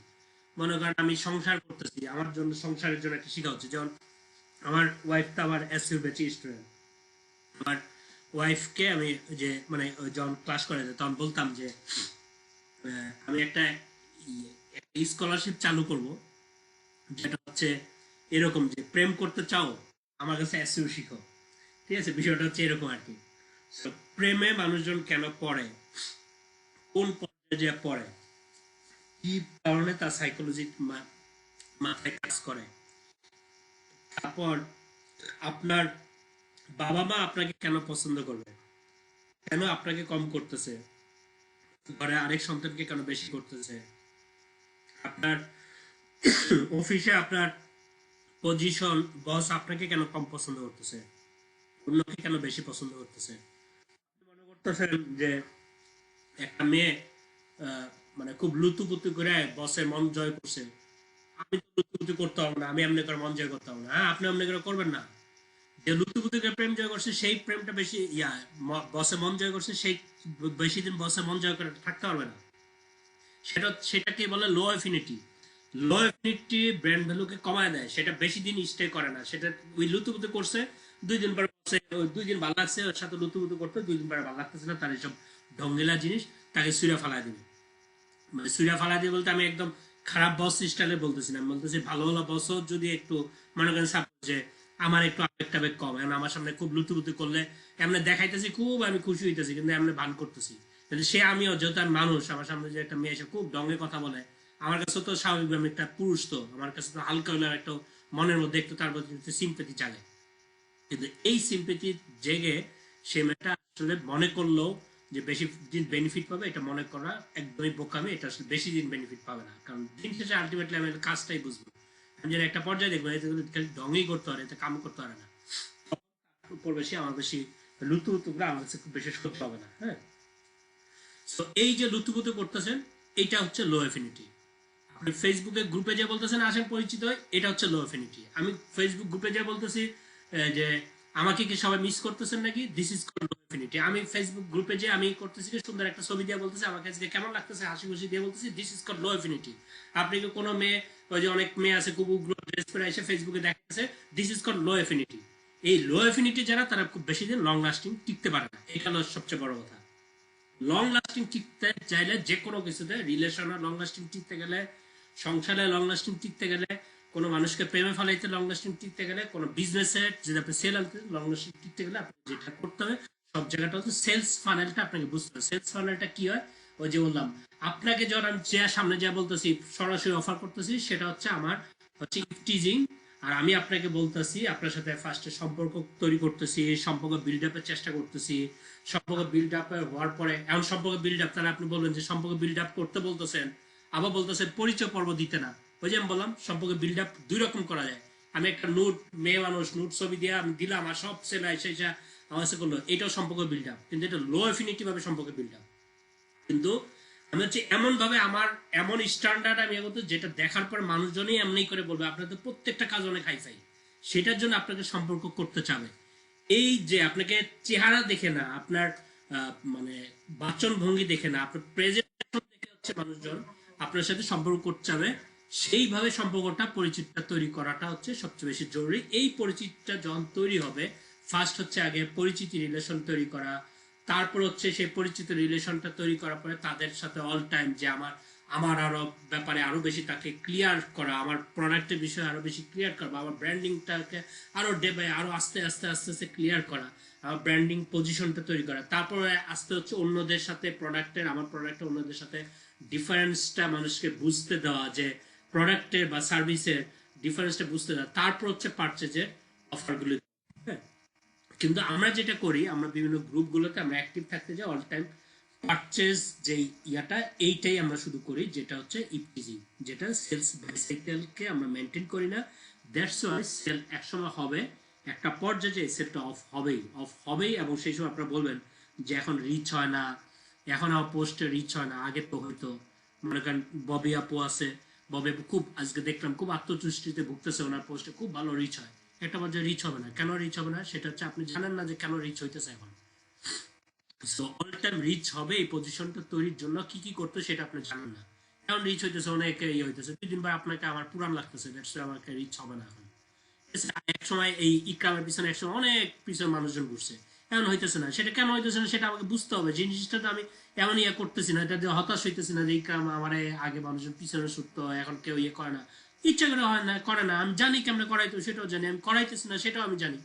সো কেন করাইতেছে না, কেন হইতেছে না, কেন ইয়ে করতেছে না, কেন করানো উচিত, কিভাবে করানো উচিত, সেই বিষয়গুলো খুব ভালোভাবে জানবেন। তখনই বুঝতে পারবেন যে সেলস বাইসাইকেলটা কি। তো সেলস বাইসাইকেলটা যারা বুঝতে পারে তারাই যে কোনো মেয়েকে প্রেমে ফেলাইতে পারে। সেলস বাইসাইকেল যারা বুঝে তারাই খুব ভালো অফিসেও খুব ভালো পজিশন করে নিতে পারে। সেলস বাইসাইকেলটাকে যারা জীবনে ধারণ করতে পারে তারা সংসারে খুব ভালো করতে পারে। সো সেলস বাইসাইকেলটা যারা ইয়ে করতে পারে তারা হচ্ছে বিভিন্ন ফেসবুকও তাদের এফিনিটি লেভেলটা বাড়াইতে পারে। সেলস বাইসাইকেলটা যারা বুঝে তারা অবশ্যই যে কোনো প্রোডাক্টও খুব ভালো সেল করতে হয়। সো এই জিনিসটা হচ্ছে একদম খুব ভালোভাবে আপনার সবার মাথায় আগে ফিল করাটা উচিত। ওকে, সো কিভাবে সেলস বাইসাইকেলটাকে আমি 3টা মেইন স্টেজ আমি আপনাদের সাথে বলি সেলস ফানেলটা তৈরির জন্য। সেটা হচ্ছে লিড জেনারেট করতে হবে। হ্যাঁ, লিড জেনারেট আপনি প্রত্যেক, এখন আপনি বলেন যে কি তাহলে কি 1 মাস লিড জেনারেট করে পরের মাস, নো, আপনার প্রোডাক্ট রানিং, আপনি 1 মাস ধরে লিড জেনারেট করতে বলতেছেন আমি আপনাকে। কিন্তু আপনি যেটা করতেছেন যে অল টাইম সেলস প্রোডাক্টটা করতেছেন, যেহেতু আপনার জন্য কয়েকজন যে ফিক্সড কাস্টমার এরাই কিনতেছে, নতুন আরো যে কাস্টমার বানাবেন তাদের জন্য, তাদেরকে কালেক্ট করার জন্য তো আপনাকে অল টাইম ক্যাম্পেইন করতে হবে। সো ওই ক্যাম্পেইনটাকে লিড জেনারেশন বলতেছি। তার মানে আপনাকে প্রতিদিন পোস্টে এই টাইপেরও প্ল্যানিং রাখা উচিত। কিছু পোস্টে সেটা জাস্ট হচ্ছে লিড জেনারেট হবে। লিড জেনারেটটা কি, যে আমার পোস্ট দেখে একজন মানুষ ফ্রেন্ড রিকোয়েস্ট পাঠাইছে, হ্যাঁ আমি কিন্তু আবারও বলতেছি আপনার চেহারা দেখে আপনাকে কোনো ছেলে বলছে আসেন বন্ধুত্ব, এইটা কিন্তু আপনার লিড না, এটা মাথায় রাখেন। লিড ওয়ান হচ্ছে আপনার কর্মকাণ্ড দেখে আপনাকে মানে আপনার সাথে সম্পর্ক করতে চাইছে, দ্যাট ইজ হচ্ছে লিড। আমি আপনাদেরকে বলছি লিড আর লাইক দুইটা আকাশ পাতাল ডিফারেন্স। আপনার 1 লাখ লাইক হইতে পারে, একটা লাইকও আপনার জন্য ভোট দিবে না। ঠিক আছে, আপনার পিছনে নির্বাচনে ইয়া করছেন বিশাল, কিন্তু ভোট দিতে গেছে আপনার হয়তো 300 মানুষ ভোট দেয় নাই। তো ওইটা আপনার লিড না, ওইটা হচ্ছে লাইক। লিড তৈরির জন্য যে একটা আপু বললেন যে আমি কি অন্য গ্রুপে দিব, হ্যাঁ আপনার প্রত্যেকটা গ্রুপে আপনাকে অ্যাক্টিভ থাকতে হবে, প্রত্যেকটা গ্রুপ থেকে আপনাকে লিড কালেক্ট করতে হবে। লিড শুধু একটা গ্রুপ থেকে আপনি জীবন পাবেন না, কেন একটা গ্রুপে আপনার প্রত্যেকটা মানুষ আপনার প্রতিদিন দেখতেছে, আপনার প্রতি আকর্ষণ তার থাকবে না। সো লিডটা কালেক্ট করার জন্য আমরা কি করি, আমরা যে কোনো একটা কন্টেন্ট যখন আমরা মাথা থেকে বাইর করি, এটা কি 7 দিন ধরে খাই, এটা 7 দিন ধরে খাই বলতে গিয়ে এই কন্টেন্টটাকে 3 দিন এই গ্রুপে দেই, 3 দিন আরেক গ্রুপে দিতেছি, 3 দিন আরেক গ্রুপে দিতেছি, এইটাকে আবার আরেকজনকে দিয়ে ইমেজ করে পোস্ট দিতেছি, এইটাকে আবার ইউটিউবে আপ করতেছি, এইটাকে এবার আর্টিকেল করে পরে একটা ব্লগ সাইটেও পোস্ট দিতেছি। আর আমার তো নিউজ সাইটও আছে, নিউজেও যেহেতু আছে, আমি যে আর্টিকেলটা আরেকটু বড় করে এটাকে নিউজ সাইটের মতো বানায়, ওটা নিউজের মতো বানায় বা নিউজ সাইটে পোস্ট করার মতো যোগ্য করে তৈরি করে এটাকে আবার আমি নিউজ সাইটও পর্যন্ত পোস্ট করে দিই। ওই পোস্টগুলোর মাধ্যমে তখন হচ্ছে প্রত্যেকটা জায়গা, আমার পত্রিকাতে কিছু মানুষ আছে, আলাদা মানুষ, এখন মনে করেন আমার লেখা পড়লো 1 লাখ মানুষ যদি পড়ে, বা 1 লাখ তো পড়বে না, আমার ধরলাম যে 10,000 মানুষ যদি পড়ে একটা লেখা, ওই লেখা থেকে হয়তো আপনার জন্য লিড হিসেবে জোগাড় হবে হয়তো 5 জন বা 10। ঠিক আছে, এইরকম বারবার আপনার উপস্থিতি দেখতে দেখতে দেখতে তখন হয়তো স্পিডটা বাড়বে। আপনি ফার্স্টে একটা লেখা দিচ্ছেন, ওইখান থেকে হয়তো খুব ফাটায় একটা লেখা দিচ্ছেন, কিন্তু ওই লেখা থেকে লিড বাড়ছে হয়তো 5 জন। কিন্তু আপনি 2টা 3টা 4টা 5টা 7টা 8টা 10টা, তখন দেখবেন 10 নম্বর পোস্টটা এবং কন্টিনিউয়াস বেসিস যদি আসে, 10 নম্বর পোস্টের পরে দেখবেন যে আপনাকে ওই সময় আগেরটাতে লিড হয়েছিল 5 জন, আর তখন লিড আসা শুরু করছে হয়তো একটা পোস্টের পরে দেখবেন যে আপনার সাথে ফ্রেন্ড রিকোয়েস্ট গুলো আসা শুরু করছে, সেই সংখ্যা হয়তো 100-200 জন। ঠিক আছে, সো আমি যখন ওই যে 2012-13 খুব বেশি নিজেকে ব্র্যান্ডিং করার জন্য ইয়ে করতাম, তখন অনেক ব্লগ গুলোতে লিখতাম, তখন আমি প্রত্যেকটা ব্লগ আর্টিকেল গুলো পোস্ট করে আমি দেখার চেষ্টা করতাম, এইটাকে আমি ইয়া করতাম যে আমার ওই দিন পোস্টটা করার পরে কতজন মানুষ আমাকে ফ্রেন্ড রিকোয়েস্ট পাঠাইছে, কতজন মানুষ আমার সাথে ইনবক্সে নক করে বলছে ভাইয়া ওই জিনিস নিয়ে আমি জানতে চাই, এই ব্যাপারে কোশ্চেন করছে। এই যেগুলি করতো তখন বুঝতাম যে এরা হচ্ছে আমার জন্য লিড। বিষয়টা হচ্ছে আপনার প্রত্যেকটা প্ল্যাটফর্মে আপনাকে অ্যাক্টিভ থাকতে হবে, প্রত্যেকটা প্ল্যাটফর্মে আমাকে মেসেজ দিতে হবে। মেসেজ দেওয়ার পরে আপু আপনি দেখতে খুব সুন্দর, এইটা বললা যেটা পাচ্ছেন সেটা আপনার জন্য লিড না, বরং আপনার প্রোডাক্ট নিয়ে কেউ বলতে আসছে কথা, সেই ব্যক্তিটা হচ্ছে আপনার জন্য লিড। তাকে যদি বলেন, সে যদি স্বেচ্ছায় কোনো কোনো জায়গাতে আপনার পেজে লিঙ্ক দিতে পারতেছেন না, আপনার পেজের নাম বলে আসছেন, যদি কেউ স্বেচ্ছায় ওই পেজের নামটা দেখে ওইটা যে কষ্ট করে টাইপ করে সার্চে টাইপ করে যে ওই পেজের লিঙ্কে ওই ইয়াতে পেজটা যে লাইক দিছে, কষ্ট করে যে লিখছে, তার মানে সে হচ্ছে আপনার জন্য লিড। আর এই যে লিঙ্ক দিয়ে আসছেন সেখানে ক্লিক করে যে করছে, সে এমনি হয়তো খুশির জন্য করছে, কিন্তু যে কষ্ট করে আমার লেখা সার্চে বাইট করে আপনার লাইকছে, সে হচ্ছে আপনার জন্য লিড। ঠিক আছে, সো এই লিডটা তৈরির জন্য অনেক অনেক অনেক মানে সকল প্ল্যানিং গুলো এই লিডটা তৈরির জন্য, এই লিডের জন্য প্ল্যানিং জন্য কি কি করতে হয় যে বললাম, বিভিন্ন আপনার আর্টিকেল লেখার সুযোগ থাকে, ব্লগগুলোতে লিখবেন।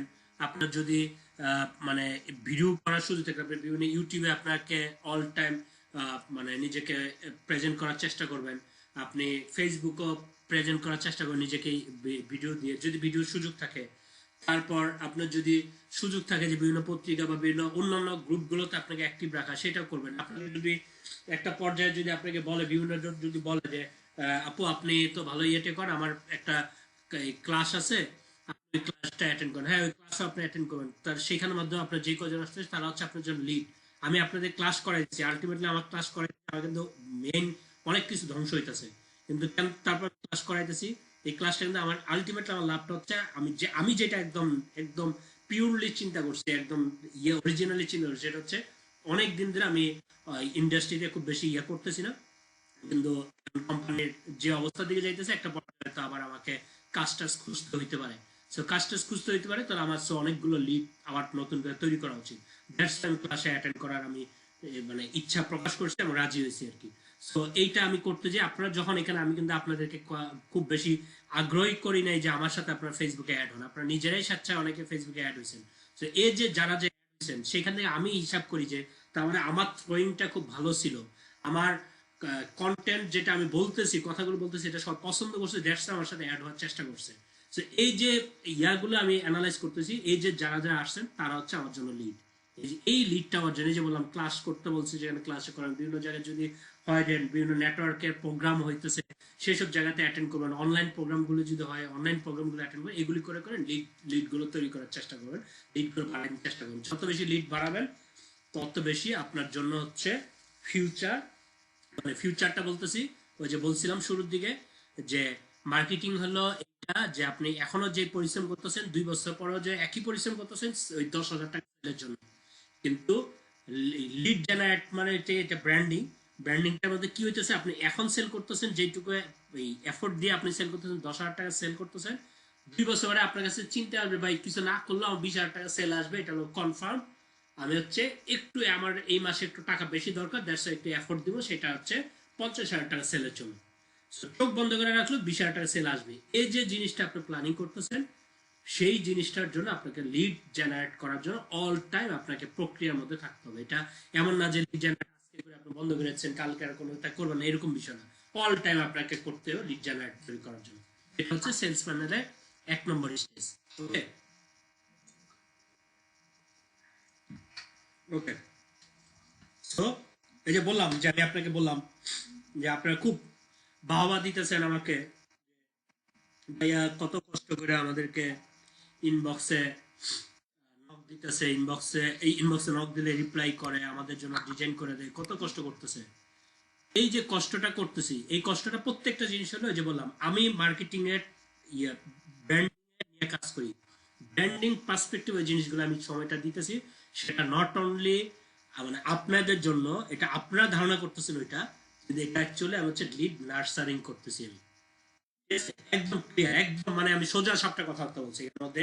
প্রত্যেকটা জিনিসই আমি এরকম জিনিস করতেছি না যে আমি এমন পীর বাবার মতো বা কোনো ইয়া করতেছি, এই জিনিসটা করতেছি অ্যাকচুয়ালি আমি যেটা করতেছি সময় ব্যয়টা করতে, সেটা হচ্ছে লিড নার্সারিং করতেছি। আমি যদি আপনাদেরকে সময়টা ব্যয় না করতাম, আপনারা যে বলতেন না যে ভাইয়া আমাদের জন্য কত সময় ব্যয় করে, আমাদের জন্য কত ইয়ে করে, এই কথাটা বলতেন না। এই যে এই কথাটা আমি বলা আপনাদের মুখ দিয়ে বলতে বাধ্য করাইছি, সেটা হচ্ছে আপনাদেরকে নার্সারিং করে করে। সো লিড নার্সারিং করার সিস্টেমটাকে এটা আপনাদেরকে বলে দিলাম, যে সিস্টেমটা হচ্ছে আপনার যারা অডিয়েন্স আপনার পেজে, তাদেরকে আপনাদের সময় দিতে হবে, তারা যাতে এইটা শেষ পর্যন্ত বলতে বাধ্য হয় আপনার জন্য যে তামিন আপু আমাদের জন্য অনেক কিছু করে, অনেক কিছু সময়টা দেয়। এইটা যখন বলবেন, বলতে পারবে যতজন মানুষ, তখন বুঝবেন এরা আস্তে আস্তে সেলের দিকে যাওয়ার মতো একটা প্রাইমারি স্টেজে চলে গেছে। এইটা হচ্ছে লিড নার্সারিং। হিসাব ঠিক আছে। সো আমি আমার স্বার্থের বাইরে যে কাউকে ইনবক্সে যে নক দিতেছেন, রিপ্লাই দিতেছি, এটা আমার স্বার্থের বাইরে যে করতেছি, এটা হচ্ছে লিড নার্সারিং করতেছি। এটা হচ্ছে সেলস ফানেলের সেকেন্ড স্টেজ। তো জি বলেন।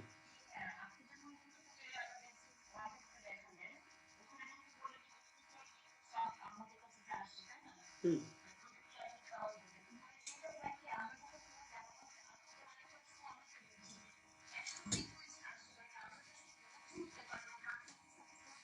ওই যে ওই যে ওই যে বললাম, ওইটা বোঝার মতো আপনাকে ম্যাচুরিটি থাকতে হবে জিনিসটা।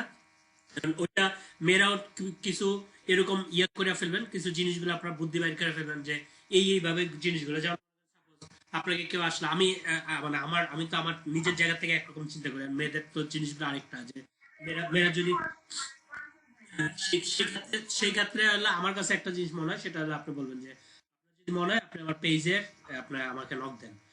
পেজে যারা নক দিব হয়তো তারাই আপনার জন্য লিড হওয়ার সম্ভাবনা আছে। কারণ মেয়েরা যেটা, যেমন মনে করেন যে আজকে দেখলাম যে ওই মানে আমি উচ্চারণ করতেছি, আমি চিন্তা করতেছি মানে যে ইনবক্সে ঝাড়ি দেয় কিনা। ববি আপু খুব আত্মতৃপ্তিতে ভোগে যে উনি পোস্ট দিলে অনেক কমেন্ট পড়ে, কারণ উনি অনেক কমেন্ট পড়ে, এইটাতেই খুব খুশি হয়ে গেছে। এটা চেহারা সুন্দর এই জন্য কমেন্ট পড়ে, একদম ইয়ং বয়সে এই জন্য কমেন্ট করে মানুষে, কারণ ওইটাতে খুব খুশি হওয়ার মতো কোনো বিষয় না এটা।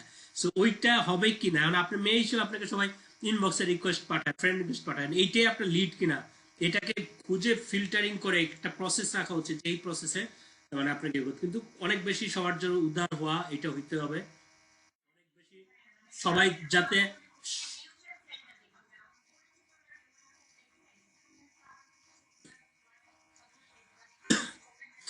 না এমন হয়তো তার মেসেজটা আপনার জন্য খুব বেশি ভালো হতো। এখন আপনার কটুক জমে, আমি আমার বলি আমার ইয়াতে হলো, আমার কিন্তু ফ্রেন্ড কিন্তু 5,000 ফিল আপ, আমি কিন্তু আপনাদের ক্লাস করার সময় অনেকগুলো মাইনাস করছি, আর আমার ফলোয়ার কিন্তু 70,000, বুঝছেন। So, আমার প্রতিদিন অনেক আসে। আমি এখন যেটা করি, গত 1 বছর ধরে যেটা করতেছি, সেটা হচ্ছে ধরি যে মানে বিভিন্ন খালি অল টাইম, আমি তো গত 1 বছর বা 2 বছর ধরে একটু জনদরদি সেবা একটু বন্ধ করে দিছি আর কি। খুব বেশি আমি অ্যান্সার ট্যান্সার দিই না, কিন্তু গত 2 বছর ধরে এটা করতেছি। আচ্ছা, কোনো মেয়েরা যদি রিকোয়েস্ট পাঠায়, ওই রিকোয়েস্ট আমি অ্যাকসেপ্ট করি, শুধু মেয়েরা পাঠায় না আর কি। এখন এটাতে স্বাভাবিকভাবে আপনাদের কাছে মনে হইতে পারে, বা স্বাভাবিকভাবে আমার বউয়ের কাছে এটা মনে হইতে পারে আর কি, কারণ বউ আমার মজা করে এটা বলে যে কোন ছেলে যদি আমাকে ইনবক্সে নক করে বলে ভাইয়া আপনার একটু ফোন নাম্বারটা চাই, আমার বউ একটু বলে এই জিনিসগুলো, আমি নাকি বলি যে না আমি কাউকে আমার ফোন নাম্বারটা দেই না। আর কোনো মেয়ে নাকি আমাকে নক করলে আমি নাকি বলি যে মানে নক করছে চ্যাটিং এ, নাকি বলি যে আচ্ছা ঠিক আছে মোবাইল নাম্বারটা রাখেন, কল দিন যখন পারেন, ঠিক আছে। সো এইটা আসলে কেন করি, ঠিক আছে, এইটা আসলে কেন করি? আমি ন্যাচারালি একটু আবেগ প্রবণ কম, হ্যাঁ, আমার একটু এইসব আবেগগুলো কম থাকে। কিন্তু কেন আসলে ওইটা করি সেটা কারণটা হচ্ছে, বা এই যে বললাম মেয়েদেরকে ফ্রেন্ড রিকোয়েস্ট পাঠালে আমি সাধারণত অ্যাকসেপ্ট করতেছি, সেটা হলো মেয়েরা একটু ডিস্টার্বটা, যেহেতু ন্যাচারালি মেয়েরা একটু খুব বেশি ভাবের মধ্যে থাকে, চায় যে আমি উল্টা তাদেরকে যে ইনবক্সে ডিস্টার্ব করবো, এটা খুব বেশি চায়। সো এই কারণে তারা আমাকে উল্টা ইনবক্সে নক করবে, এই সংখ্যাটা খুবই কম থাকবে। যদি থাকে সে হলো কাজের জন্যই করবে, আমার সাথে লুতুপুতু করার জন্য কম করার মানুষটা খুব কমই থাকবে। দ্যাটস হচ্ছে আমি চিন্তা করি যে তাদেরটা নেওয়া যায়। আর কাউকে যদি আমি মোবাইল নাম্বারটা দিছি, ওই যে বললাম প্রত্যেকটা মেয়ে হলো এইটা প্রত্যাশা করে যে তাকে কোনো ছেলে হলো ফোন করে ডিস্টার্ব করবে, কিন্তু কোনো মেয়ে কোনো ছেলেকে যে ইয়ে করবে চিন্তা করে আমার ওয়েট কমে যাবে, এই চিন্তাতে কল দিবে না। দ্যাটস ওয়াই কোনো মেয়েকে হয়তো আমি ফোন নাম্বারটা দিই। কিন্তু অ্যাকচুয়ালি হচ্ছে আমি ফোন নাম্বারটা কাউকে আসলে দিতে চাই না, এই কারণে আমি আসলে খুব কম হচ্ছে মানুষের ফোন কলটা ধরি। আমি খুবই কমফর্ট ফিল করি ফেসবুকে। আজকে আমি হঠাৎ করে আননোন একটা কল, মেরিনাপু কল দিছে, আমি হঠাৎ করে ধরে ফেলছি, এটা আমার আশ্চর্য লাগলো। ধরে সাথে চিন্তা হলো আরে খাইছে কেমনে কেমনে কলটাও ধরে ফেললাম, আর একটা মেরিনাপুর কল ছিল। ঠিক আছে, কিন্তু আমি খুব কমই আননোন কল ধরি, এটা খুবই কম। আর এমনি আননোন কেন, নোন পার্সনের কল ধরি খুব কম আসলে। আমি খুব বেশি অ্যান্সার দেওয়ার চেষ্টা করি ফেসবুকে, এটা অ্যান্সার দেওয়ার চেষ্টা করি। দ্যাটস ওয়াই কোনো ছেলেকে যদি আমি ফোন দিই, ফোন নাম্বারটা দেই, তারা এত বেশি আমাকে ডিস্টার্ব করবে। দ্যাটস হচ্ছে কোনো ছেলে বললে আমি বলি যে আমি মোবাইল নাম্বারটা আমি কাউকে শেয়ার করি না, এটা কাউকেই দিই না। আর তারপর জোরাজোরি করলে আমি বলি যে ভাই আমার ফোন নাম্বারটা দিলে আপনি পরবর্তী আমার গালাগালি করবেন, কারণ হচ্ছে আমি দেখবেন যে আমি ফোনই ধরি না। এটা সবার কাছে খুব বিরক্তিকর, আমি একটা প্রাণী যে আমি কারো ফোন কল ধরি না, এটা সবাই আমার উপর বিরক্ত এটার জন্য। সো এটা গালাগালি করবে, এর চাইতে বেটার আপনি ফেসবুকে যা বলবেন আমি সব অ্যান্সার দেওয়ার চেষ্টা করবো। ঠিক আছে, সো এটা আমার একটা বদ অভ্যাস আছে। কিন্তু ওই যে বললাম মেয়েদের ক্ষেত্রে যদি আর কি, আমি জানি যে সে খুব বেশি আমাকে এরকম হুদাই আমাকে জ্বালাবে, এই জিনিসটা করবে না, কারণ সে চিন্তা করে আমি এই বাইরে ফোন দিব, আমার একটা ইজ্জত আছে, আমার ওয়েট আছে, ওয়েট কমে যাবো, এইটা চিন্তা করে হলো কলটা কম দিবে আর কি। ঠিক আছে, তো আপনার এরকম কিছু কিছু জিনিস এরকম বাইর করে নেবেন যে একটা মেয়ে হিসেবে কি কি জিনিসগুলো আপনি করলে বুঝতে পারবেন এটা আপনার জন্য কাজের, ওইটা কাজে না, এরকম কিছু বাইর করে ফেলেন। যেটা বললাম যে আমাকে বিভিন্ন ছেলেকে ফোন নম্বর দিই না, মেয়েদেরকে চাইলে এটা দেই, কারণ হচ্ছে জানি এরা কম ডিস্টার্ব করবে। সো যে করবে সে হলো অরিজিনাল কাজের জন্য, সে নিশ্চিত ভাবে আমি কোনো হ্যান্ডসাম নায়ক না যে আমার জন্য লুতুপুতু করার জন্য কল দিবে, এরকম কেউই করার কথা না। তো এই কারণে আমি এটা ইয়ে করতে, কিন্তু ছেলেদেরকে দিলে আমার ভাই সারা দিন আমাকে বিভিন্ন জন কল দিয়ে দিয়ে আমার এত যন্ত্রণা, পেইন, আর ভালো লাগে না, এই জন্য আমি আসলে কলটা দিই না। সো এরকম আপনি এই হিসেবে কিছু এরকম কিছু পয়েন্ট আপনার বাইট করে ফেলেন, যেটা দিয়ে আপনি বুঝতে পারবেন যে কোনটা আপনার জন্য লিড হতে পারে। ঠিক আছে, সেটা আমি কিছু বাইট করে রাখছি। ইভেন আমার এটা একটা পোস্টও একটা আমার পেজে এই নোট তৈরি করে রাখছি, কেউ চাইলে ফোন নম্বরটা কেন দেয় না এই মেসেজটা তাকে ওই নোট দিয়ে দিই আর কি, যে দেখেন কেন ফোন নম্বরটা কাউকে দেয় না বলে দিই আর কি। তো এই জিনিসটা আর কি আপনারা নিজেরা বাইর করুন। কিন্তু বললাম যে রুড হইলে আপনার জন্য ক্ষতি, সো রুডও হওয়া যাবে না। এর কারণ হলো প্রত্যেকটা মানুষই আপনার জন্য সম্ভাব্য ক্রেতা, তো কারোর সাথে রুড হওয়াটাও যাবে না, সবার সাথেই হইতে হবে। কিন্তু সবাইকে ঝুলে রাখেন, ফলোয়ার হোক। আমার তো ফলোয়ার এই যে বললাম 70,000-এর উপর ফলোয়ার আছে, কত মানুষ ঝুলে আছে প্রতিদিন, কত ইয়া কি বলে ফ্রেন্ড রিকোয়েস্ট আসতেছে। এখন তো আমি খুব বেশি পাবলিকলি এঙ্গেজ খুব কম থাকি, তারপর প্রচুর মানুষ রেগুলার ইয়ে আসে, কিন্তু আমি নিজেও বোঝার চেষ্টা করতেছি কেন ভাই এখন এখন আমাকে কেন এত ফ্রেন্ড রিকোয়েস্ট আসে, সেটা নিজেও জানি না যদিও, কিন্তু এখন রেগুলার আসে। কিন্তু সবাইকে আমি ফলোয়ার হয়েছে ফলোয়ার রেখেছি, তাদের সাথে আমার কোনো কাজ নেই, আমার দরকার নেই তার ফ্রেন্ড রিকোয়েস্টে নিয়ে আসা। ফলোয়ার তাকে ইনবক্সে মেসেজ দিলে আপনি বুঝবেন ইনবক্সে কোনটা আপনার জন্য জরুরি, সেই মেসেজ ইয়ে করেন। ফলোয়ার হলে সে তো আমার পোস্ট সব দেখতেছি, সো এটা নিয়ে খুব বেশি ওরিড হওয়ার কোনো কিছু নাই। ঠিক আছে, তো এইটা আপনারা করতে পারেন। কিন্তু রুড হইলে আপনার সম্ভাবনা, বা আপনি খুব ভাব লইছেন, এটা যেমন আমার, আমি যে কাউকে চাইলে আমি যে বলি আমার ফোন নাম্বারটা দিলে, এটা সবাই মনে করে আমি খুব ভাব দেখাই, কিন্তু actually আসলে আমার ফোন কল ধরাটা আমার জন্য খুব বিরক্তিকর লাগে, এবং খুবই বাজে অভ্যাস যে আমি ফোনটা ধরি না, এটা কিন্তু সবাই বিরক্ত, এবং আমার ঘরের মানুষ বিরক্ত, আমার আব্বা আম্মা পর্যন্ত বিরক্ত যে আমার ফোনটা দেয় ইচ্ছা, একদম ফ্রি ফোনটা আসছে সামনে, তারপর আমি দেখতেছি কল আসছে, আমি ফোনটা ধরতেছি না। সেটা সবাই গালাগালি করে, এটা এখন আমার মানসিক সমস্যা। এক এক মানুষের এক এক সমস্যা থাকে না, সবই আমার ভালো থাকবে কি, কারণ আমার সমস্যা হচ্ছে আমি ফোন কল ধরি না। কারণ এই কারণে সবাইকে বলে দিই যে আমার ভাই ফোন ইয়েটা এখানে না, ফোন আমি দেই না আসলে। এটা নিয়ে আমার অফিসের সাথেও প্রায়শই সমস্যা হয়, সবার সাথে। আমি সবার কাছে সরি হয়নি, এটা আমার মানসিক সমস্যা, কি করবো, আমি অনেক চেঞ্জ করার চেষ্টা করি, পারি না change। কিন্তু আমি এটা পারি না ভাই, এটা আমার মানসিক সমস্যা। মনের ভিতরে কি করতে ইভেন মানে দেখতেছি কলটা তারপর ধরি, এটা মানসিক সমস্যা আর কি। আমি তাও তাও ধরি না আমি এটা বলে, আমি এটা না, ওইটার জন্য আমি বাসায় বলে রাখছি যে আমার তো এটা মানসিক সমস্যা, আমি এটা অনেক চেঞ্জ করার চেষ্টা করছি, পারি না কল ধরতে। তুমি যদি কোনো খুব ইম্পর্টেন্ট কিছু আমি যে জাস্ট একটা টেক্সট করে রাখো, টেক্সট করলে আমি যদি বুঝে আমি কলটা রিটার্ন করবো, ঠিক আছে, এটা আমি বলে রাখি আর কি। এবং আমি অনেককে, আমি অফিসেও সবকে বা যারা আমার সাথে জোরে তাদেরকে বলে রাখি যে কলটা না ধরলে আমার জাস্ট একটা ইনবক্সে মেসেজ দিয়ে রাখতে, তাহলে আমি মেসেজে যাতে এটা না একটা জরুরি কল দিয়ে একটু কল আছে এইটা বললে আমি কল দিব না, এটাও বলে রাখি। টপিক রিলেটেড বিষয়ে আমি কলটা দিব এটা একটু বলে রাখতে, যদি টপিকটা মনে হয় জরুরি তাহলে এই কল দিয়ে, আদারওয়াইজ আমি দেই না আর কি। একটা মানসিক সমস্যা, হ্যাঁ। সো এইটার কারণে এখন অনেকে এইটার কারণে মনে করে যে আমি খুব ভাব দেখাই, কলটা নাম্বারটা দেই না দেখে এটার জন্য ভাব দেখাই। ভাই সবাইকে আমি খুব ভাই অ্যাপোলোজাইজ হয়েই বলি ভাই এটা মানসিক সমস্যা, আমি কলটা ফোন নাম্বারটা দেই না। কিন্তু ওই যে বললাম যে এই টাইপের হাজারো সবার সাথেই খুব ফ্রেন্ডলি হইতে হবে, খুব মানে কি বলে নর্মাল আচরণ করতে হবে, রুড হওয়া যাবে না কারোর সাথে, বা ভাবও দেখানো যাবে না, এটাও হলো জিনিস। খুব হাসি মুখে, যত বেশি হাসি মুখে হইতে পারবেন। এই যে যেমন আমি বললাম আমি খুব বেশি কমেন্টের অ্যান্সার দিই না, এটা নিয়ে অনেকেই প্রায় সময় বলে যে আমি খুব বেশি ভাব দেখাই, এটাও বলে মানুষের অবজেকশন যে আমি আমাকে করে কমেন্ট করলে এটা রিপ্লাই দিই না, সে কমেন্ট রিপ্লাই দিই না কারণ হচ্ছে আমি খুব ভাব দেখাই। কিন্তু অরিজিনালি আমাকে ইনবক্সে মেসেজ দিলাম কিন্তু সবই অ্যান্সার দিতেছি, কিন্তু কমেন্টে রিপ্লাইটা আমার কেন যেন সমস্যা হয় আর কি।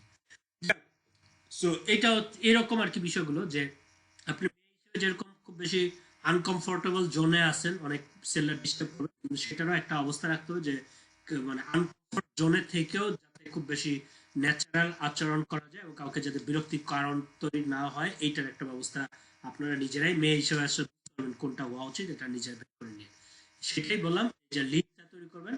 আর রুট না হলে আপনার লিড নার্সারিংটা করতে হবে। যত বেশি মানুষের জন্য আপনি খুব বেশি ইউজফুল মানুষ, খুব বেশি হেল্পফুল মানুষ হবেন, খুব বেশি অ্যাডভাইজার হইতে পারবেন, তত বেশি আপনাকে লিড নার্সিং। ওই যে বললাম আপনারা যখন বলতেছেন ইকরাম ভাই আমাদের জন্য এত সময় ব্যয় করে এত করতেছে, তার মানে হচ্ছে আমি পারফেক্টলি আপনাদেরকে লিড নার্সিং করতেছি। আমি মানুষ, আমি এত ব্যস্ত তোমাদের করতেছি, এটা কোনো বিনা স্বার্থে আমি করতেছি না। ওই যে বললাম এগুলো প্রত্যেকটা মানুষ হচ্ছে আমার জন্য লিড, এটা হচ্ছে আমার জন্য দরকার ছিল, সেটা হইতেছে। সো একই জিনিস তামিন আপু যখন গ্রুপে পোস্ট দিতেছে, তামিন আপুকে নিয়ে যাতে বিভিন্ন গ্রুপে, তামিন আপু অনেক হেল্পফুল একজন ব্যক্তি, বিভিন্ন গ্রুপে যারা অ্যাডমিন তারা আপনাদেরকে বলে যে বিভিন্ন ধরনের কমেন্টে যে অ্যাক্টিভ থাকতে, কমেন্টে যে হেল্প করতে, এটা এই কারণে বলে যে এটা যাতে মানুষজন এই অবস্থা হয় তারা যে প্রত্যেকে আপনার লিড হইতে পারে। সো কমেন্টে যদি বলে খুব ভালো হয়েছে, এটা কোনো কমেন্ট না, কমেন্টটা এমন যে তাকে হেল্প করার মতো কোনো কমেন্ট করেন, আদারওয়াইজ কমেন্ট করারও দরকার নেই, ঠিক আছে। পোস্টে আপনার কাছে মনে হয়েছে এটাতে হেল্প করার মতো কোনো কমেন্ট দেওয়ার দরকার আছে, মাথায় ঘুরতেছে সেটাতে আপনি কমেন্ট দিয়ে আসেন, সো সেটা কমেন্ট দিয়ে করেন, ঠিক আছে। সেটা আপনার জন্য লিড নার্সারিং বা লিড তৈরিতে হবে এবং লিডদেরকে নার্সারিং করার জন্য সময় দিবেন রেগুলার। সেটা পেজের ক্ষেত্রে একই জিনিস, আপনার পেজে যারা লাইক দিয়েছে তারা আপনার জন্য লিড, তাদের দেওয়ার জন্য আপনাকে অল টাইম বিভিন্ন কন্টেন্ট তৈরি করা উচিত, অল টাইম তাদেরকে নিয়ে চাইলে চেষ্টা করলে প্রোগ্রাম করা উচিত, তাদের জন্য মেসেজ তৈরি করা উচিত, তাদের মানে হেল্পফুল ফিল করে সেই রকম উচিত। তাদেরকে অল টাইম প্রোডাক্ট কিনেন এই টাইপের না করে তাদেরকে রিলেশনশিপ, তাদের সাথে রিলেশনশিপ তৈরির জন্য তাদের সাথে কি বলে লিডটা নার্সিং করা উচিত। হ্যাঁ, আপনাকে মাথায় রাখা উচিত, do you make your relationship with your lead as a salesman or as a guardian by your content, এটা আপনাদের মাথায় রাখা উচিত। এটা হচ্ছে সেলস ফানেলের 2 নম্বর স্টেজ বললাম। 3 নম্বর স্টেজে যে এক নম্বর বলছি আমি কাস্টমার অ্যাকুইজিশন, সেকেন্ড বলছি এক্সপেনশন। আমরা এইটা তো আমরা ভুল করি, আমরা শুধু এক্সপেনশনটা করার জন্য সকল ক্যাম্পেইনটা চালাই, অ্যাকুইজিশনটা করার জন্য আমরা কোনো ক্যাম্পেইনটা করি না, আমাদের কোনো পোস্ট এই টাইপের কোনো কিছু থাকি না। সেটা অ্যাকুইজিশনটা কোনটা, ওই যে বললাম যে কাস্টমার যারা পুরাতন কাস্টমার আছে, এক্সিস্টিং যে কাস্টমার বেজ একটা বিজনেসের জন্য সবচেয়ে জরুরি। এক মাসে আপনি লাখপতি হয়েছেন, বিভিন্ন গ্রুপে যে দেয় লাখপতি হয়েছে, এই লাখপতি আপনার জন্য কোনো ইস্যুই না। লাখপতি ভাই একটা এমন হয়তো একটা বিয়ার অর্ডার পাইছেন ওইখানে লাখপতি হয়ে যেত, এইটা আপনার জন্য ইস্যু না। আপনার জন্য ইস্যু হলো আপনার কাস্টমার বেস কত বড় হয়েছে, এই কাস্টমার বেসটাকে আপনি আরো বড় করার জন্য, এদের সাথে আরো রিলেশন বিল্ড আপ করার জন্য আপনি বিভিন্ন ধরনের অফার দিতেছেন কিনা, বিভিন্ন ধরনের তাদেরকে নিয়ে কোনো আয়োজন করতেছেন কিনা, তাদের সাথে আড্ডা দিতেছেন কিনা, তাদের সাথে কি কি ব্যবস্থাগুলো রাখছেন, সেই ধরনের প্ল্যানিংটা আপনাদের ক্যাম্পেইন প্ল্যানে মাস্ট থাকা উচিত। কারণ তারাই হচ্ছে আপনার বিজনেসকে একটা স্টেবল পর্যায়ে নিবে, ঠিক আছে। এবং তাদের কাছে আপনি আপসেল ক্যাম্পেইনও করতে পারবেন, যে একটা প্রোডাক্টের অর্ডার আসছে তাকে আরো কিছু প্রোডাক্টের তাকে অফার করতে হবে। এই আপসেল ক্যাম্পেইনটা করে তাদের কাছে প্রোডাক্ট সেলটা আপনি অনেক গুণ বাড়াইতে হবেন। আপনার যদি যদি কাস্টমার বেস থাকে, যদি আপনার 200 জন কাস্টমার বেস থাকে, তাহলে আপনার কাছে এখন যদি আপনার 10,000 টাকা সেল হয়, আপনার কাছে মনে হয়েছে এই মাসে আপনার 50,000 টাকা সেল দরকার, তাদের কাছে আপনি আপসেল ক্যাম্পেইন করে তাদের কাছ থেকে সেলটা বাড়ায় নিতে পারবেন। ঠিক আছে? আর তারপর আপসেল মনে করেন সাপোজ যে আমাদের, আমি যদি বই বাজার হিসাবে বলি, আমরা মনে করেন সাপোজ যে কিঙ্কর একটা বই কিনতে আসছে মগবরা, আমরা বলতেছি যে মগবরা ভাইয়া, মগবরা বইটা শুধু কিনবেন আপনি তো, আর বাকি যে কিঙ্কর আছে দুইটা বই, মেঘদূত আর মেঘডুবি, এটা কি আপনার আছে? বলছে যে নাই। তাহলে আমরা একটা বিশেষ ক্যাম্পেইন চলতেছে, আপনি যদি সিঙ্গেল সিঙ্গেল কিনতে চান, এটা কিন্তু দাম পড়ে এত এত, এটা তো জানেন, রকমারি প্রাইসটাও দেখালাম যে রকমারি প্রাইসটা দেখছেন, বুঝে? হ্যাঁ। কিন্তু আমরা এখন বিশেষ একটা ক্যাম্পেইন চালাতেছি, ম্যাকডুবির সাথে যদি সাথে ওই দুইটা বই কিনেন, আমরা হচ্ছে 150 টাকা ডিসকাউন্ট বেশি দিচ্ছি। সো আপনি হচ্ছে চাইলে ওইটা কিনতে পারেন। এইটা হচ্ছে আপসেল ক্যাম্পেইন। এবং এই ক্যাম্পেইনটা করে আমরা যদি কোনো মাসে বেশি সেল করতে হয়, আমরা কিন্তু এই ক্যাম্পেইনটা করে প্রত্যেকটা ক্লায়েন্ট আসে, আমরা সেলটা এইভাবে করে মানে সেলটা অনেক গুণ বাড়ায় ফেলি বেশি। ঠিক আছে? So এইটা হচ্ছে আপসেল ক্যাম্পেইন। আপনার কাছে আসছে জামা কিনতে আসছে, একটা জামা কিনতে আসছে, আপনি বললেন সাথে হচ্ছে এই জামাটাও যদি কিনেন, দুইটা জামার আলাদাভাবে বিক্রি করতে গেলে এটা 1,000 2,000 টাকা। কিন্তু দুইটা জামাকে যদি একসাথে কিনেন, আজকের দিনের জন্য একটা বিশেষ অফার আছে, সেটা হচ্ছে 500 টাকা ডিসকাউন্ট, আপনি 1,500 টাকায় দুইটা জামা কিনতে পারবেন। এটা হচ্ছে আপসেল ক্যাম্পেইন। ঠিক আছে? সো এই আপসেল ক্যাম্পেইনটা বিজনেসের জন্য মাস্ট জরুরি। এটা যদি না ইয়ে করে, আপনি বিজনেস সেল বাড়াইতে পারবেন না। হ্যাঁ। তো এটা খুবই জরুরি আর কি। আমরা যেমন আড়ং টারং যারা থাকে তাদেরকে এরকম বলে দেয় যে আপসেল ক্যাম্পেইনে কত, আলাদা এটা ফিগার আউট করে যে আপসেল ক্যাম্পেইনে কত সেল হয়েছে, মানে একটা বায়ার আসছে, তাকে আরো জোর করে বলে দেয়, আরেকটা প্রোডাক্ট গুছায় দেয়। বিভিন্ন মার্কেটে গেলে আপনাদেরকে দেখান, দেখেন একটা প্রোডাক্ট কিনেছেন, সাথে আরো কিছু অফার দেয় যে এটা কিনেন, এটা কিনলে আপনাকে দুইটা একসাথে কিনলে বিশেষ ডিসকাউন্ট দিতেছেন। এই যে একটা প্রোডাক্ট কিনতে বাধ্য করে, এটাকে বলে আপসেল ক্যাম্পেইন আর কি। হ্যাঁ। তো এইটা হচ্ছে কাস্টমার অ্যাকুইজিশন, এক্সপেনশন। আপনাকে আপনারা যেটা করতেছেন যে রেগুলার মার্কেটিং, সেটা হচ্ছে এক্সপেনশন করা। সেই তিনটা স্টেজ আমি বললাম, লিড জেনারেশন, লিড নার্সারিং এবং কাস্টমার অ্যাকুইজিশন, কাস্টমার এক্সপেনশন। এই জিনিসভাবে হচ্ছে আমাদের পুরো সেলস প্যানেলের ডিজাইনটা করতে হয় আর কি। হ্যাঁ। কন্টেন্ট প্ল্যানিং গুলো এই স্টাইলে করা উচিত। আমরা এখন যেটা যে বিজয় দিবসের ভিডিও বাইর করছি, বা যে এখন যেটা ইমেজ করতেছি, সেটা হচ্ছে লিড জেনারেট করতে আমাদেরকে ওইটা হেল্প করতেছে। আপনাকে আপনার চেহারা চিনতেছে, আপনাকে ইয়ে করতেছে, সেটা হচ্ছে লিড জেনারেট তৈরি করতে হেল্প হইতেছে আর কি। ওকে। কি do you make pressurize to your potential customer to buy your product? আপনি কোনো প্রেশার দিবেন না, ইন্টারেস্ট তৈরি করার চেষ্টা করবেন সবাইকে। হ্যাঁ। আচ্ছা, 6 টিপস টু সেল। এক নম্বর হচ্ছে make educated about your product. আপনার প্রোডাক্ট সম্পর্কে মানুষকে মানে বেনিফিট গুলো অনেক বেশি জানায়, প্রোডাক্ট সম্পর্কে ইন্টারেস্ট তৈরি করার চেষ্টা করবেন। Behave like advisor, not like salesman. Salesman স্টাইলের মার্কেটিং গুলো এই যুগে এসে পুরোপুরি বাতিল। যেটা আমাদের বিভিন্ন উদ্যোক্তা গ্রুপগুলো এই সেলসম্যান স্টাইল মার্কেটিং গুলো অনেক বেশি প্রমোট করতেছে, কিন্তু পুরো বিশ্বে বা যে কোনো বিগ হাউসে সেলস মার্কেটিং গুলো পুরো বাতিল মার্কেটিং হয়ে গেছে। আপনি দেখেন যে গ্রামীণ ফোন বা এই এয়ারটেল বা এদের পোস্ট গুলো দেখেন, এর আগে যেহেতু এখন তো বিভিন্ন গল্প নিয়ে ভিডিও বানাইতেছে, লাস্টে দিয়া সাথে থাকুন এয়ারটেল বা এই টাইপের একটা মেসেজ দিতেছে। সো তারা সেলসম্যান স্টাইলে বলতেছে না এই অফার ওই অফার, এগুলো খুব কমই বলতেছে। Behave like advisor, not like salesman. Salesman স্টাইলের মার্কেটিং অনেক ব্যাকডেটেড, আরো 10 বছর আগে এগুলো বাতিল এগুলো বাতিল সিস্টেম যেগুলো করতেছেন। ঠিক আছে? 3 নম্বর হচ্ছে নো ইউর প্রোডাক্ট। আপনার প্রোডাক্ট সম্পর্কে মানুষকে অনেক বেশি জানানোর চেষ্টা করেন। 4 নম্বর হচ্ছে be an expert in your industry.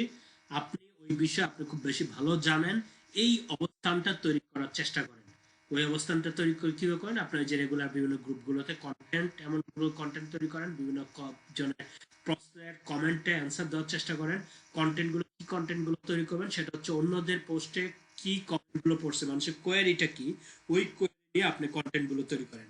Content means আমরা বলি ওইটা নিয়ে আপনি লিখতে পারতেছেন, আপনি ভিডিও আকারে আসেন, আপনার চেহারা দেখান, অনেক ভালো হবে। চেহারা দেখেন আপনি আসতেছেন সেলসম্যান স্টাইলে প্রোডাক্ট সেল করার জন্য চেহারা দেখাইতে আসতেছেন। এইটা না করে আপনি ওই বিষয়গুলো ভালো জানেন, এইটা বুঝাইতে আপনার চেহারাটা দেখাইতে আসেন। সো এইটা হচ্ছে আপনার জন্য বেশি হেল্পফুল হবে। Be an expert in your industry.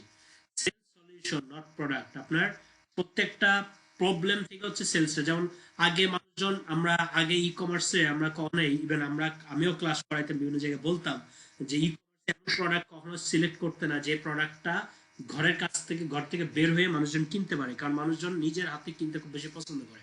কিন্তু করোনা সিচুয়েশনে এটা দেখাইছে যে শাকসবজি পর্যন্ত অনলাইনে অর্ডার করা যায়, এটা পর্যন্ত দেখাইছে। এবং মানুষজন অনলাইনে অর্ডার করতে, শাকসবজি অনলাইনে অর্ডার করতে, বা মাছ অ্যাভেলেবেল অহরহ এটা মাছ অনলাইন থেকে কিনতেছে।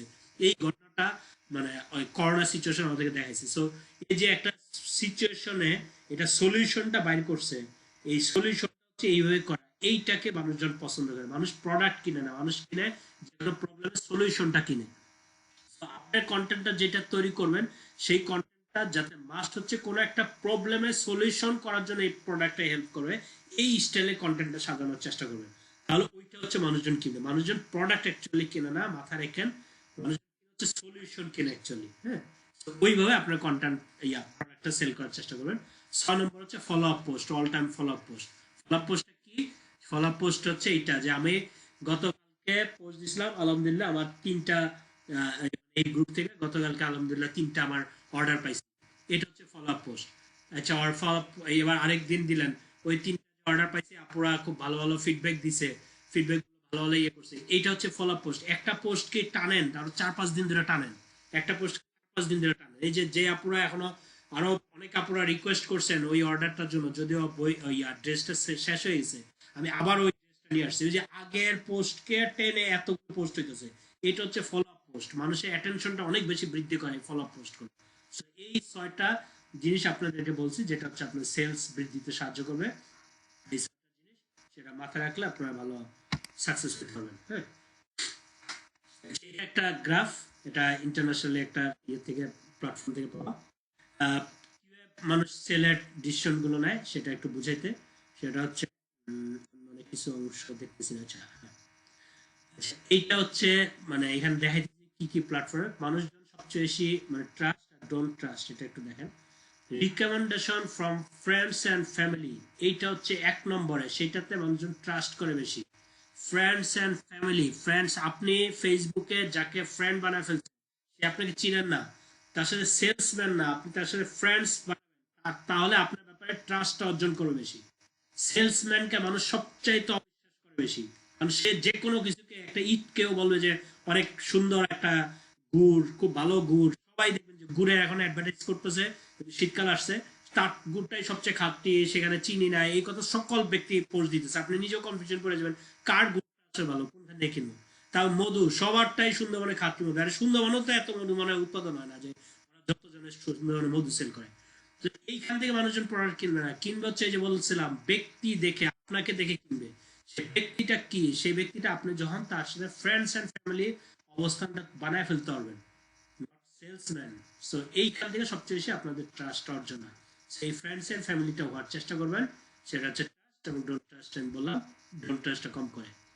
আচ্ছা, সেকেন্ড বলছি expert product review from website. কোনো ওয়েবসাইট যে কোনো এক্সপার্ট ব্যক্তি, বা নট অনলি এক্সপার্ট ব্যক্তি, যাদের ফলোয়ার আছে, যারা ইনফ্লুয়েন্সার যেটাকে আমরা বলি, ইনফ্লুয়েন্সার যারা, তারা যদি কোনো রিভিউ, প্রোডাক্ট রিভিউ দেয়, সেই প্রোডাক্ট রিভিউ, সেই প্রোডাক্টটা মানুষজন কিনতে আগ্রহ বোধ করে। এটাকে আমি এই লাইনটাকে বুঝাইতে পারছি কিনা আমি ঠিক জানি না।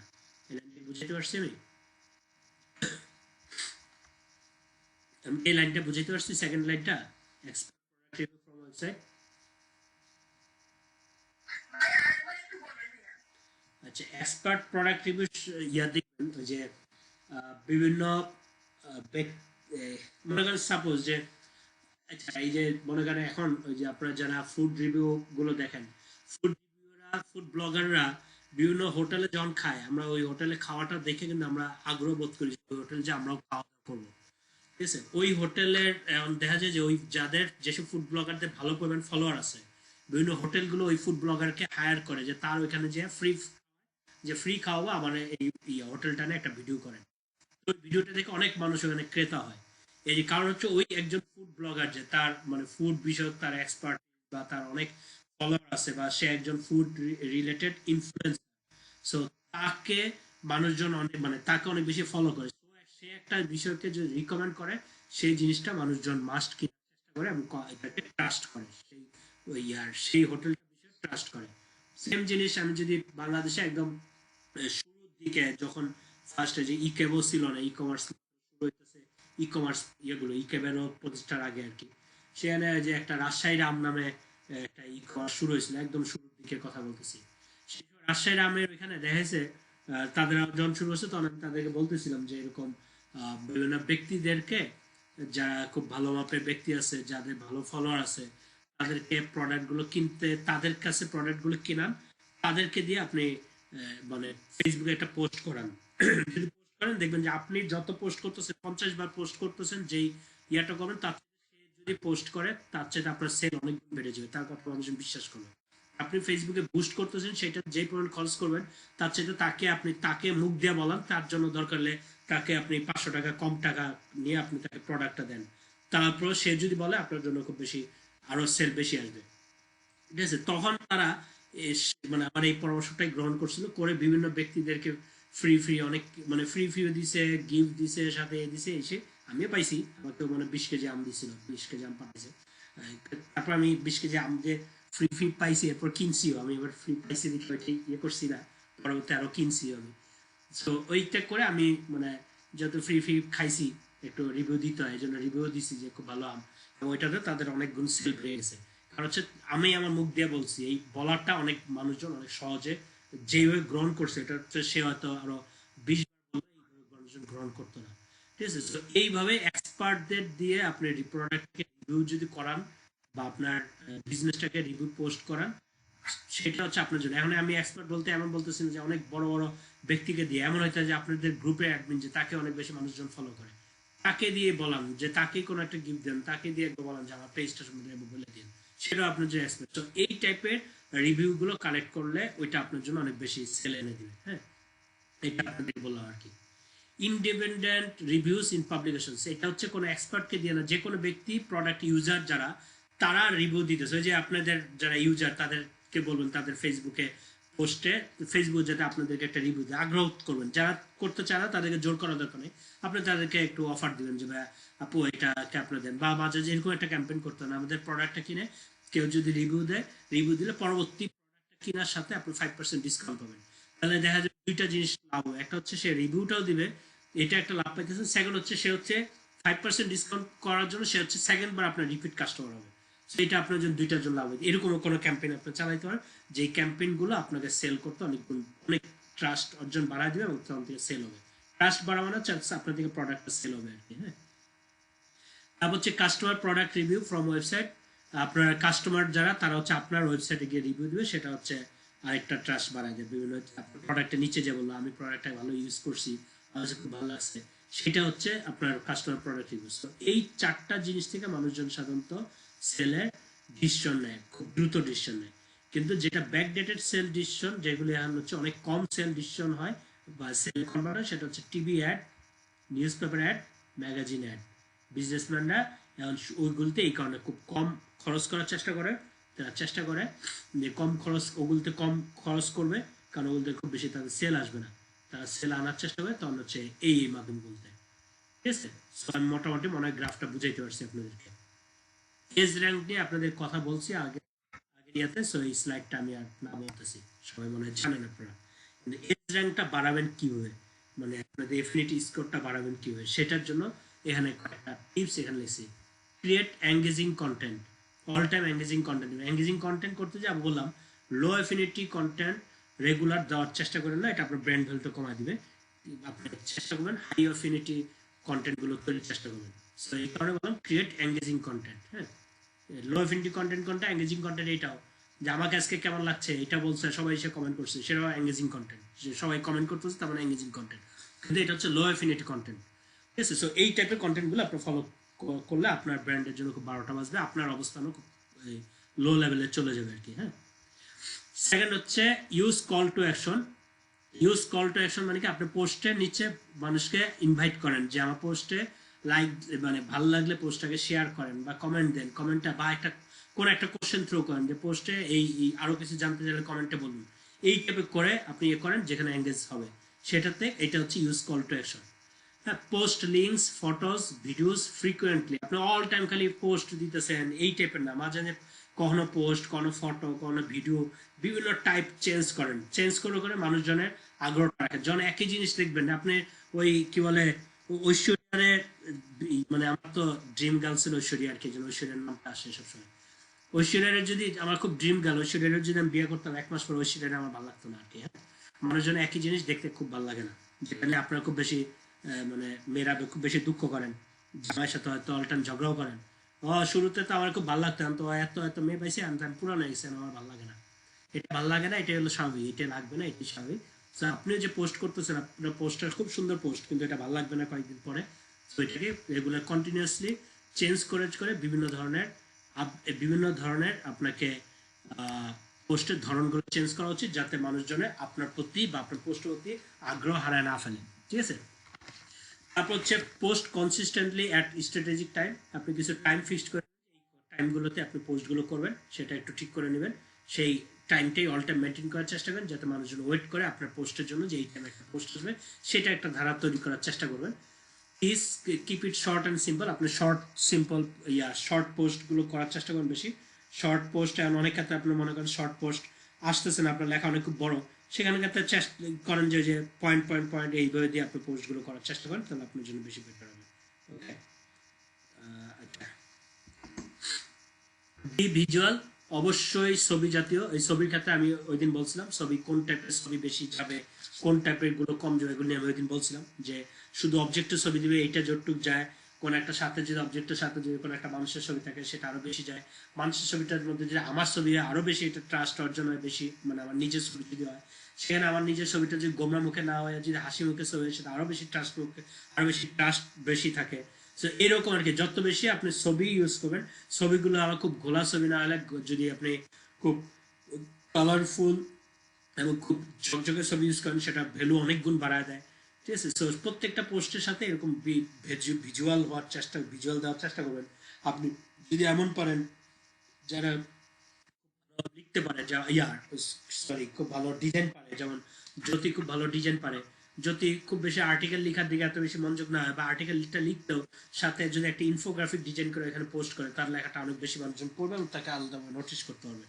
তো এইভাবে ভিজুয়াল হওয়ার চেষ্টা করেন যে কোনো লেখাতে, তার হচ্ছে খুব বেশি মানুষজন লেখা পড়তে খুব বেশি আগ্রহ বোধ করে, একটা সুন্দর ছবি দেখে মূলত আগ্রহ বোধ করে। সো এটা অ্যাটেনশন সিক করার মতো সুন্দর ছবি আপনাকে দিতে হবে। Be relevant post, what is expected from you. ওই যে আপনি কি টাইপের পোস্ট করেন, মানুষজন আপনার থেকে কি টাইপের পোস্ট এক্সপেক্ট করে, এই এক্সপেক্ট অবস্থানটা আগে তৈরি করে নিতে হবে। ওই এক্সপেক্ট যেটা করতেছে ওই রিলেটেড আপনি পোস্টগুলো রেগুলার একটু করার চেষ্টা করেন। খুব বেশি একদিন এক টাইপের পোস্ট, একদিন একটা মনে হয়েছে ওই টাইপের পোস্ট, এটা না করে আপনি একটু ধারাবাহিকতা রাখেন। যে আমি সবসময় মোটিভেশনাল টাইপের কথা বলার চেষ্টা করি, আমি খুব বেশি সবসময় কি বলে জামদান নিয়ে কথা বলার চেষ্টা করি, এইটার মধ্যে খুব বেশি রাখার চেষ্টা করি। খুব বেশি মানে ড্রপিং করেন না। মাঝে মাঝে হ্যাঁ হইতে পারে যে আমি মাঝে মাঝে অন্য কিছু আমার শেয়ার করতে মন চাইছে, করেন মাঝে মাঝে, কিন্তু রেগুলার আপনি যে কি টাইপের পোস্ট আপনার থেকে যে কি টাইপের আশা করি, এটাই আমি গেস করতে পারতেছি না, তাহলে এটাতে আপনি এজ র্যাঙ্কটা আপনি পারবে না। ঠিক আছে? একটা ধারাবাহিকতা মেনটেন চেষ্টা করেন। ঠিক আছে? আন্ডারস্ট্যান্ড, এখন আপনার ধারাবাহিকতা যদি এটা হয় যে আমি পোস্ট করি, মানে যেদিনই পোস্ট করি ওই দিনের পোস্ট হলো আমি পরিচয় পর্ব, আসেন আমরা পরিচিত হই, আজকে শুক্রবার, আজকে সকালবেলা আসেন পরিচিত হই, এইভাবে এইটা আপনার এই ধারাবাহিকতা আবার মেনটেন করেন না। ধারাবাহিকতা হলো মানে ভালো পোস্টের একটা স্ট্যান্ডার্ড, যে যেই পোস্টগুলো মানুষজন খাবে, ওইটা ধারাবাহিকতা অল্টার রেখেন। ঠিক আছে? Understand your fans and audience. Understand your fans and audience, আপনার অডিয়েন্স যারা, আপনার ফ্যান্স যারা, তারা কি চায়, কিসে বিরক্ত হয়, কোন পোস্টগুলো আরো খাওয়াইতে হবে, তারা কেন এটা ইয়ে হইতেছে, এইগুলো বুঝেও যে আপনার কন্টেন্টগুলো তৈরি করলে আপনার এজ র্যাঙ্কটা বাড়বে। Avoid attracting with low affinity, avoid attracting with low affinity, all time মাথা রাখবেন এটা, যে লো এফিনিটি দিয়ে আমরা খুবই সহজে এটা সিস্টেমটা করি, যেটা আপনার ওয়েট কমায় দেয়, আপনার ভ্যালু কমায় দেয়। ওই যে বললাম, কোনো মেয়ে অনেক লুতুপুতু করে আমার থেকে অনেক সুযোগ সুবিধা নেওয়ার চেষ্টা করে, কিন্তু এটা 2 দিন 3 দিন পরে আমার কাছে ঐশ্বরিয়া ভালো লাগবে না, তখন আমি কিন্তু দিন শেষে খুঁজবোই অরিজিনাল কামের মানুষটাকে, তাকে আমি খুঁজবো। তো একই জিনিস, পোস্টও আপনি খুব লুতুপুতু পোস্ট দিচ্ছেন, 2 দিন ভালো লাগছে, 2 দিন পরে মানুষের ভালো লাগবে না। সো ওই জিনিসগুলো, লো এফিনিটি টাইপের পোস্টগুলো অ্যাভয়েড করে। হ্যাঁ, মাঝে মাঝে আমরা দিতে পারি যে এঙ্গেজমেন্ট হইতেছে না, মাঝে মাঝে দেন, এটা সমস্যা নাই, কিন্তু কন্টিনিউয়াসলি লো এফিনিটি টাইপের পোস্টগুলো এগুলি অ্যাভয়েড করা, অবশ্যই অ্যাভয়েড করা উচিত। এটা হচ্ছে সবসময় মাথায় রাখবেন। কিন্তু আবার এটাও বলতেছি, মাঝে মাঝে করবেন না, এটাও মানা করতেছি, মাঝে মাঝে করবেন, অবশ্যই আপনাদের পেজও করবেন লো এফিনিটি টাইপের পোস্ট, আপনাদের ফলো করবেন লো এফিনিটি টাইপের পোস্ট করবেন, কিন্তু কন্টিনিউয়াস প্রসেস অফ রাখবেন।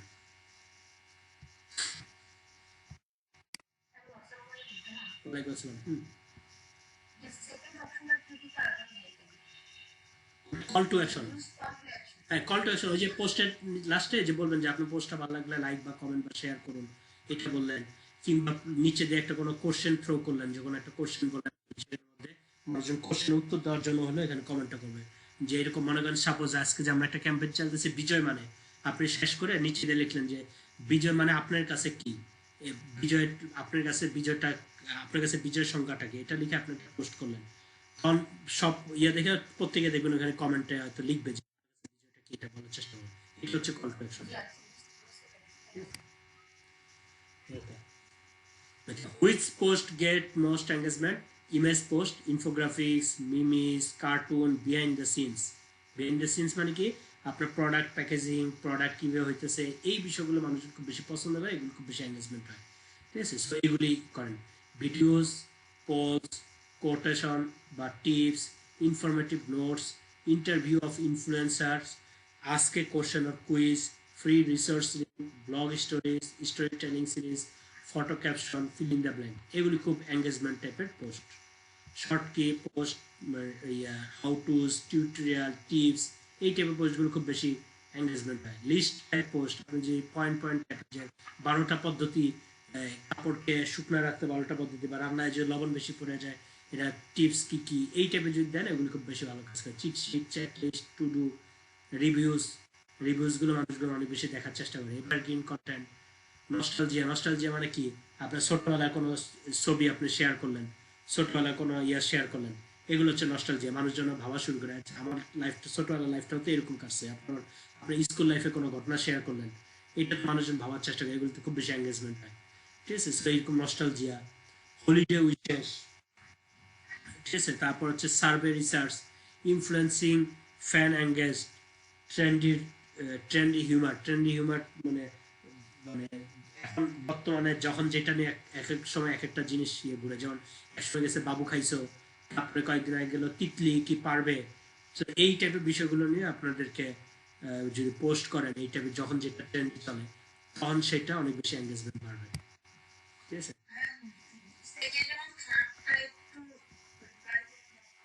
কোনটা সেকেন্ড হচ্ছে হাউ টুস, টিউটোরিয়াল টিপস, কিভাবে শাড়িকে কাজ করবেন, কিভাবে জামদানিকে ধুইতে হয়, এই টাইপের পোস্ট আছে না, এগুলো মানুষজন খুব বেশি খায়। ঠিক আছে, সো এই টাইপের ভাবে দিবেন। লিস্ট টাইপ হচ্ছে এই যে ঘরোয়াভাবে চিকিৎসার 12টি উপায়, এরকম ভাবে দিলেন। হ্যাঁ, এরকম টাইপের যেগুলো, এই টাইপের টাইটেল দিয়ে যেগুলো, ওইগুলি খুব বেশি মানুষজন পছন্দ করে, এই পোস্টগুলো অনেক বেশি পড়তে চায় মানুষজন। ঠিক আছে, মনে করেন এই এফিনিটি স্কোর বাড়াবেন কিভাবে, তারপর এজ র্যাঙ্কের ইয়ে বাড়াবেন কিভাবে, যে পয়েন্ট পয়েন্ট পয়েন্ট বলতেছেন, সেটা হচ্ছে এগুলি ইয়েগুলো খুব বেশি বৃদ্ধি করে আর কি। হ্যাঁ, আচ্ছা, which KPIs mean most of our SMM, সেটা number of on and competitors followers and followers growth rate. আপনি প্রতিদিন আপনার কম্পিটিটরদের কি পরিমাণ ফলোয়ার বাড়তেছে এবং আপনার কি পরিমাণ বাড়তেছে, এইটাকে অল টাইম অ্যানালাইজ করার চেষ্টা করেন, যে বুঝবেন আপনার মেসেজ, আপনার কন্টেন্টগুলো ঠিক আছে কিনা, এটা বুঝবেন হলো সেটার মাধ্যমে। Per day, per week, per month, per year, এইভাবে অ্যানালাইজ করতে পারেন। করে বুঝতে পারেন আপনি যে ঠিকভাবে, আপনি যে আমাকে জিজ্ঞেস করতেছেন ভাইয়া আমার পোস্টগুলি সুন্দর হইতেছে কিনা, পোস্টগুলো ঠিক আছে কিনা, আমাকে দেখানোর দরকার নাই, এটা আপনি নিজেই দেখেন। আপনার কম্পিটিটর যারা, তারা কেন বাড়তেছে, তাদেরটা কি পয়েন্ট বাড়তেছে, আপনার ওই পয়েন্ট বাড়তেছে কিনা, সেটা অ্যানালাইজ করেন। তাহলে বুঝতে পারবেন আপনার মানে পোস্টগুলো ঠিক আছে কিনা, মানুষজন আকর্ষণ করতেছে কিনা। অডিয়েন্স, ডেমোগ্রাফিক্স এন্ড লোকেশন, আপনার যারা অডিয়েন্স আসছে তারা কোন ডেমোগ্রাফিক্স, তারা লোকেশনটা, তাদের কি ডেমোগ্রাফিক্স বলতে নট অনলি কোনো একটা ইয়ার ভৌগোলিক জিনিস বলতেছি না, ডেমোগ্রাফি বলতে তারা ছেলে নাকি মেয়ে, তারা তাদের ইন্টারেস্ট কি, তারা কোন টপিক্সে কথা বলতে আসছে, তারা কি খুব বেশি আবেগী কিনা, এই টাইপের সকল কিছু বিষয়গুলো হচ্ছে ডেমোগ্রাফিক্স। এগুলো অ্যানালাইজ করার চেষ্টা করবেন all time social media post করার ক্ষেত্রে। আমি এখানে বলতেছি সোশ্যাল মিডিয়াতে পোস্ট করবে কি বিষয়গুলো আপনি অল টাইম খোঁজার চেষ্টা করবেন। হ্যাঁ, আপনাকে কয়েকজন কমেন্ট করছে, শুধু এইটুকুই খুঁজবেন, আপনি কি কি বোঝার চেষ্টা করেন সেটা হচ্ছে বলতেছি আর কি। তারপর হচ্ছে অ্যাক্টিভ অ্যান্ড এঙ্গেজিং ফলোয়ার্স, আপনার পোস্ট আপনার পেজে কি পরিমাণ মানুষজন এঙ্গেজ হয়, কি পরিমাণ মানুষজন অ্যাক্টিভ আছে, সেটা আপনাকে মানে একদম, আপনার পেজে মেম্বার আছে 1 লাখ, পোস্টে পোস্ট করলে 100 মানুষও এটা মানে লাইক বা কমেন্ট বা শেয়ার করে না, তাহলে এটা হচ্ছে আপনার জন্য খুব খারাপ জিনিস। সো এই বিষয়গুলো আপনাকে অল টাইম অ্যানালাইজ করা উচিত। ট্রাফিক ডাটাটা হচ্ছে যে ইনসাইটসে আপনারা দেখতে পাবেন ট্রাফিক ডাটাগুলো, সেটা আপনি করতে পাবলিক সেন্টিমেন্ট, পাবলিক আপনাকে নিয়ে গালাগালি করে নাকি ভালো বলে নাকি করে, এগুলো আপনাকে অল টাইম অ্যানালাইজ করা উচিত। মেনশন অর ট্যাক্স, আপনার পেজকে নিয়ে কেউ বাইরে থেকে কেউ মেনশন করে কিনা, যেমন মনে করেন ভালো জায়গাগুলো আমরা যেরকম প্রায় সময় যে এই তামিন আপু অল টাইম বলে যে রকমারি থেকে আমি বই কিনি, আমি মানে তো বই বাজারের ওনার না, চাকরি করি দেখা, যদি বই বাজারের ওনার হইতাম তাহলে আমার কাছে খুব কষ্ট লাগতো, আরে আমার বই বাজার থেকে বই কিনবো না, সে রকমারি থেকে বই কিনবো। তো এই যে আমার বই বাজারকে সে মেনশন করতে পারতেছে না, তার মানে বই বাজারটা ওই জায়গায় যায় না এখনো, কারণ বই বাজারটা ওই জায়গায় যাইতে হবে যেটাতে উনি বলবে যে বই বাজার থেকে আমি বই কিনি। তো ওই জায়গায় যায় নাই কি কি কারণে, সেটা নিয়ে হয়তো আমি অ্যানালাইজ করি যে কেন তামিন আপুকে এখনো এই কথা বলে না যে আমি বই বাজার থেকে অল টাইম বই কিনি, এটা কেন বলে। আমি কিন্তু তামিন আপুকে একবারও বলতেছি না আপনি রকমারি থেকে কিনবেন, আপনি বই বাজার থেকে কিনবেন, এটা কিন্তু একবারও ওনাকে বলি, প্রেশার ক্রিয়েট করে কাউকে আমি করি না। আমি চিন্তা করবো হলো এটাকে যে ওই লেভেলে নিয়ে যেতে, যেটাকে সে বলবে যে অন্য কাউকে বলবে বই বাজার থেকে বই কিনলে এই জিনিসগুলো পাওয়া যায়, ঠিক আছে। তো ওই এই যে মেনশন করা মানুষ এই একটা ব্র্যান্ডে, সেটা যখন হবে বুঝবেন যে আপনার ব্র্যান্ড ডে বাই ডে ভালো জায়গায় যাইতেছে। কতজন মানুষ মেনশন করে আপনাকে, কতজন মানুষ কম্পিটিটর মেনশন করে, সেটা যখন বুঝতে পারবেন তখন বুঝবেন আপনার ব্র্যান্ডিং ঠিকভাবে আগাইতেছে। আপনি শুধু মার্কেটিং না, আপনার ব্র্যান্ডিংটাও খুব ভালোভাবে আগাচ্ছে, এটা বুঝতে পারবেন। এঙ্গেজমেন্ট, আপনার পোস্টে লাইক কমেন্ট শেয়ার কিরকম পড়ে সেই বিষয়টা বোঝার চেষ্টা করেন। এঙ্গেজমেন্ট রেট, এঙ্গেজমেন্ট পার পোস্ট ভার্সেস ভাগ টোটাল অডিয়েন্স, মানে আপনার পেজে সরি আপনার ওইখানে দেখা যায় কত মানুষের কাছে রিচ হয়েছে, ওই রিচ কত মানুষের কাছে হয়েছে ওইটা হলে টোটাল অডিয়েন্স। আর এঙ্গেজমেন্ট পার পোস্ট হচ্ছে ওইটার মধ্যে প্রত্যেকটা পোস্ট লাইক কমেন্ট শেয়ারকে যুক্ত করে যোগ করে যে সংখ্যা হবে ওইটা দিয়ে রিচের যেটা ওইটা ভাগ করে দেখবেন যে কত পার্সেন্ট আপনার এঙ্গেজমেন্ট হচ্ছে, সেই রেটটা আপনি বের করবেন। রিটার্ন অফ ইনভেস্টমেন্ট, আপনি যে পরিমাণ খরচ করছেন, যে পরিমাণ টাইম এফোর্ট দিচ্ছেন, ওইটা থেকে কী পরিমাণ রিটার্ন আসছে। রিটার্নকে আপনি শুধু সেল রিটার্নটা চিন্তা করেন না, আপনি রিটার্নটা চিন্তা করেন আমার যেগুলো হয়তো লিড কিছু তৈরি হয়েছে, কিছু মানুষ একদম ফিক্সড হয়েছে, এটা হচ্ছে আপনার return of investment. Return of engagement, আপনার কী পরিমাণ এঙ্গেজমেন্ট রিটার্ন হচ্ছে সেটা আপনি করবেন। কাস্টমার অ্যাওয়ারনেস, কাস্টমারকে আপনার প্রোডাক্ট সম্পর্কে অ্যাওয়ারনেস কী পরিমাণ তৈরি করতে পারছেন, সেটা মানুষজন interest grow by day, awareness মানে কি ইন্টারেস্ট গ্রো করতে পারছেন আর কি আপনার ব্র্যান্ডের সম্পর্কে, আপনার প্রোডাক্ট সম্পর্কে, সেটা তৈরি করতে পারছেন কিনা। আপনি যা করতেছেন ক্যাম্পেইন, সারাদিন যে কষ্ট করতেছেন একদম এত কিছু বন্ধ করে, আসলে সেই জিনিসটা তৈরি হইতেছে কিনা সেটা বুঝবেন হচ্ছে এই কাজগুলোর মাধ্যমে। সেটা হচ্ছে আমি এখানে বললাম।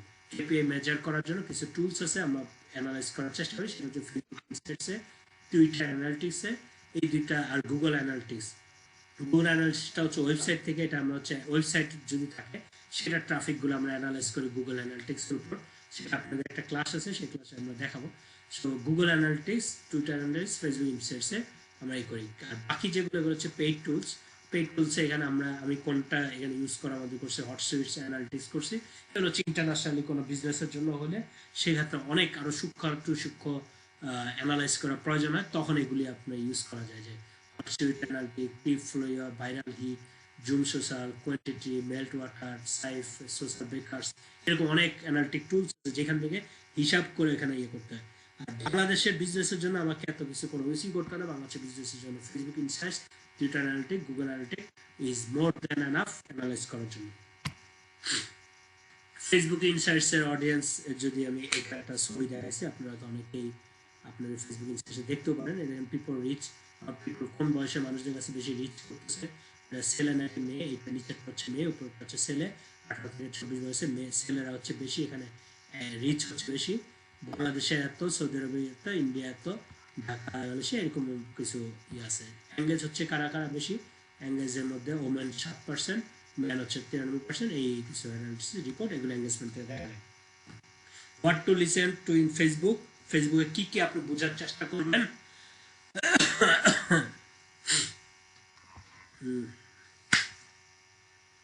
Social CRM conversation, social media analytic data, social media leads and potential customer data, এগুলি একটু বোঝার চেষ্টা করবেন। কম্পিটিটরস পেজ কনভারসেশন, কম্পিটিটরদের পেজে কি করে মানুষজন কথাবার্তা বলে, কি নিয়ে কথা বলে, কম্পিটিটরদের পেজে, রকমারির পেজে মানুষজন কি চায়, আরো এই বিষয়গুলো অনেক বেশি দেখার চেষ্টা করবেন, দেখে আপনার ক্যাম্পেইনগুলো তৈরি করার চেষ্টা করবেন। Industry related global trending topics and news.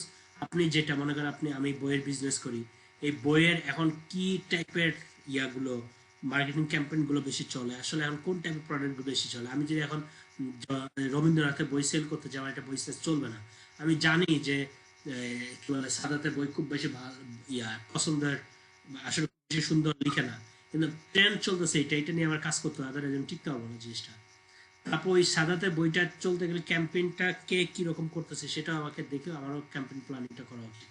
তো এই জিনিসগুলো আমাকে সোশ্যাল মিডিয়াতে অল টাইম দেখে নিজেকে গ্রো আপ করতে হবে এই জিনিসগুলো। হ্যাঁ, ব্র্যান্ড রেপুটেশন, পাবলিক সেন্টিমেন্ট, আপনার ব্র্যান্ডটা কোন পর্যায়ে আছে, এটা কি ডে বাই ডে বাড়তেছে কিনা নাকি কমতেছে, নাকি পাবলিক সেন্টিমেন্ট কি, পাবলিক কি রেগুলার গালি দেয় কিনা, গালি দিল এটা কি, আপনি গালি দিলেই আপনি কি হতাশ হয়ে যাবেন কিনা, নাকি এটার মধ্যে আপনি চিন্তা করেন এটার মধ্যে গালিটাকে কাটায় ওঠার কি আছে, নাকি স্বভাবজাত ভাবে মেয়েদের যেটা স্বভাবজাত একটা বৈশিষ্ট্য যে আমাকে খারাপ বললেই সাথে সাথে একটা ডোপ করে তারা একটা জবাব দিতে হবে, এটাই করবেন কিনা, নাকি এটাকে এমন ভাবে কাজে দিয়ে এমন ভাবে নিবেন যে ব্যক্তি আমাকে গালিচ্ছে, আমার ব্র্যান্ডকে গালিচ্ছে, সেই ব্যক্তি একদিন আমার কাস্টমার হবে, সেটার জন্য আপনি কোনো কাজ করবেন, সেটা করবেন কিনা। যেমন মনে করেন আমাকে তামিল আপু বলছে রকমাইতে কিনবে, আমি কিন্তু ঠাস করে বলে দিই কেন আপনি রকমাইতে কিনবেন, আপনার বইতে কিনবেন, আমি কিন্তু একবার ওই কথা বলিও নাই, আপনাদের সামনেই তো উনি বলছেন, একবারও বলিনি, উনি কোন মনে হয়েছে রকমাইতে, আমি এমন জায়গায় এক সময় নিবন্ধি হয়তো উনি নিজেই এখানে বলবে যে বইবাজ থেকে কিনবে, ইয়ে করবে, আমার ওইটা নিয়ে খুব বেশি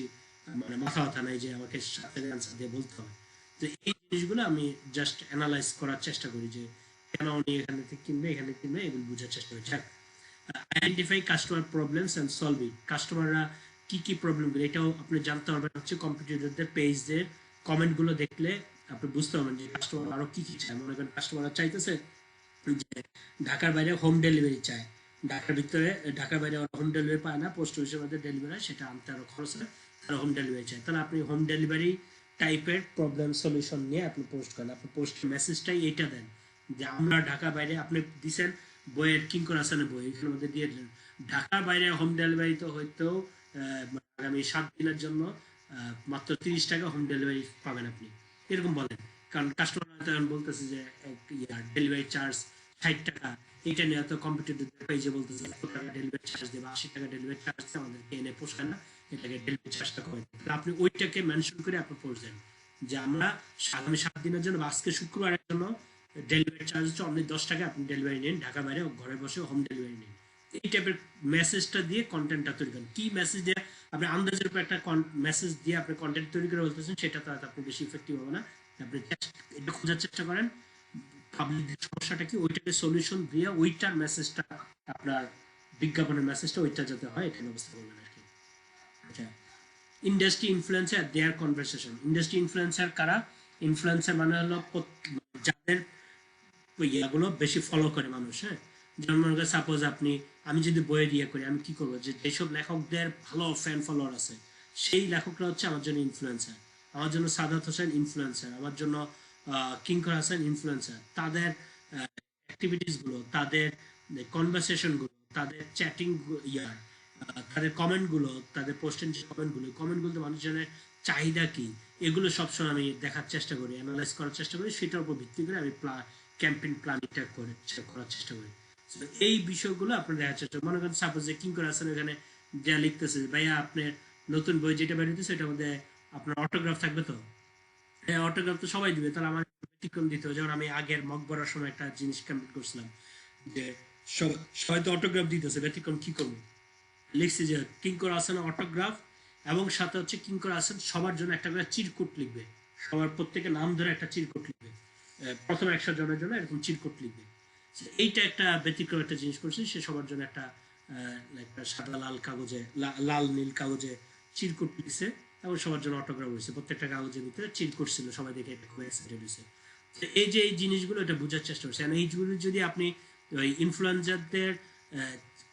ইনফ্লুয়েন্সারদের কমেন্টগুলো চেক না করে এইসব বিষয়গুলো মাথায় আসবে না। কেন মাথায় আসবে না? যেমন আমার কাছে কিন্তু এই বিষয়গুলো, কোনো একটা লেখক অটোগ্রাফ দিতে, এটা আমার কাছে কোনো আবেগী কাজ করে না। এটা ইভেন আমার বই অনেকে চায়, দেই না কোনো কাউকে, আমার বই যদি বল অটোগ্রাফ দিতে, আমি কাউকে দিই না কোনো। আমার অফিসে মাঝে মাঝে পোলায় জোর করে আমার দেওয়া যে অনেক কারাগার বইটা কিনতে, ওরা জোর করে এসে চায় না, আমার কাছে এটা আবেগ কাজ করে না। কিন্তু আমার কাছে কাজ করে না দেখে আমি যদি চিন্তা করি যে অন্যদের কাছে কাজ করে না, এটা মনে করে আপনি ইয়ে করে আপনি বোঝা উচিত অন্যদের আবেগটা কোথায়, ওইটা ভিত্তিতে আপনাকে ক্যাম্পেইন প্ল্যানিংটা করা উচিত। আমি যখন দেখতেছি কিঙ্কর হাসানের ওইখানে কমেন্টে সবাই বলতেছে ভাই আপনার অটোগ্রাফ পাবো তো, আপনার অমুক পাবো তো, কিঙ্কর হাসানের সাথে একবার দেখা করতে চায়, কিঙ্কর হাসানের সাথে বসে একবার আড্ডা দিতে চায়, এইরকম করতে, তখন আমি দেখলাম যে আগের বার একটা ইয়ে করতে চাই, এটা সেরা 5 জনকে নিয়ে আমরা একটা লাইভ আড্ডা করবো যেখানে কিঙ্কর হাসান কথা বলবে, এরকম একটা ক্যাম্পেইন আমরা করছিলাম আর কি। হ্যাঁ, সো এই ধরনের ক্যাম্পেইন প্ল্যানিং গুলো করতে হবে যখন হচ্ছে আপনার ইনফ্লুয়েন্সারদের কমেন্ট, কম্পিটিটরের কমেন্ট, এগুলো যখন দেখবেন তখন এইসব ওগুলো দেখে ওইটার উপর ভিত্তি করে আপনারা চিন্তা করেন পোস্টটা কি করা উচিত। ঠিক আছে, ওকে। রেপুটেশন ম্যানেজমেন্ট, রেপুটেশন ম্যানেজমেন্টটা কীভাবে করবেন আপনার রেপুটেশনটা ধরে রাখতে, সেটা হচ্ছে listening to your brand keywords, আপনার ব্র্যান্ডিং নিয়ে কথা তো হয় কিনা সেটা একটু বোঝার চেষ্টা করবেন।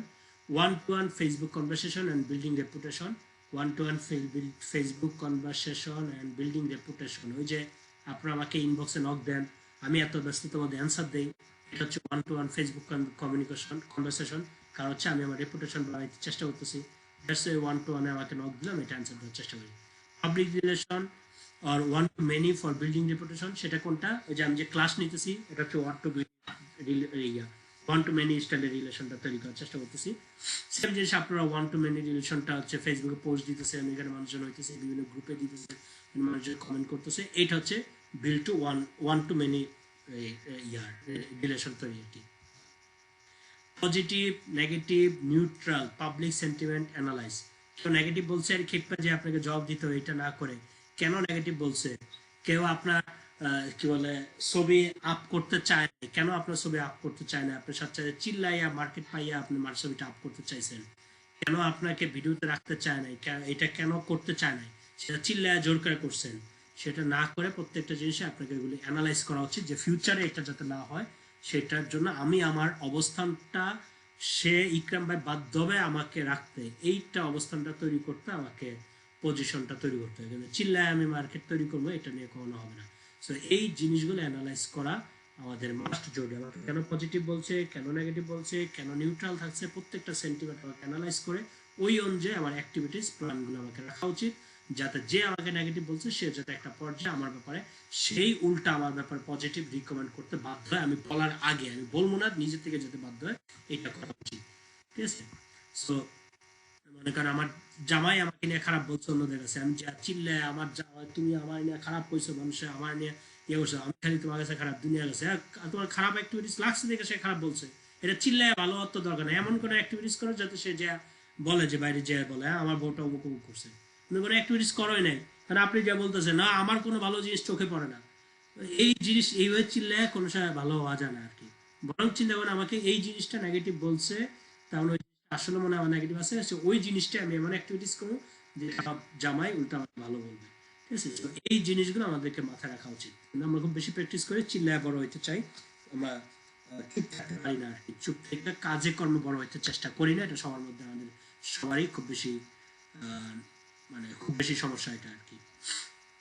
যে measuring influence and social media power, measuring influence and social media power, ওই যে আপনার এফিনিটি স্কোর, আপনি একটা কথা বললে মানুষজন সোশ্যাল মিডিয়াতে কিভাবে কথাগুলো শুনে, আপনার এখানে কি পরিমাণ কমেন্ট করে, আপনার একটা মেসেজ মানুষ গ্রহণ করে কিনা, কতটুকু কনফিডেন্টের সহিত গ্রহণ করে, এগুলো অল টাইম এখন আপনাকে কতটুকু করে, আপনি যে টপিক নিয়ে বলতেছেন এই টপিক এখন কতটুকু গ্রহণ করতেছে, কয়দিন পরে আরো গ্রহণযোগ্যতা বাড়বে, এই বিষয়গুলো অল টাইম মেজার করা উচিত, ওই বিষয়গুলো প্ল্যানিং এর মধ্যে রাখা উচিত।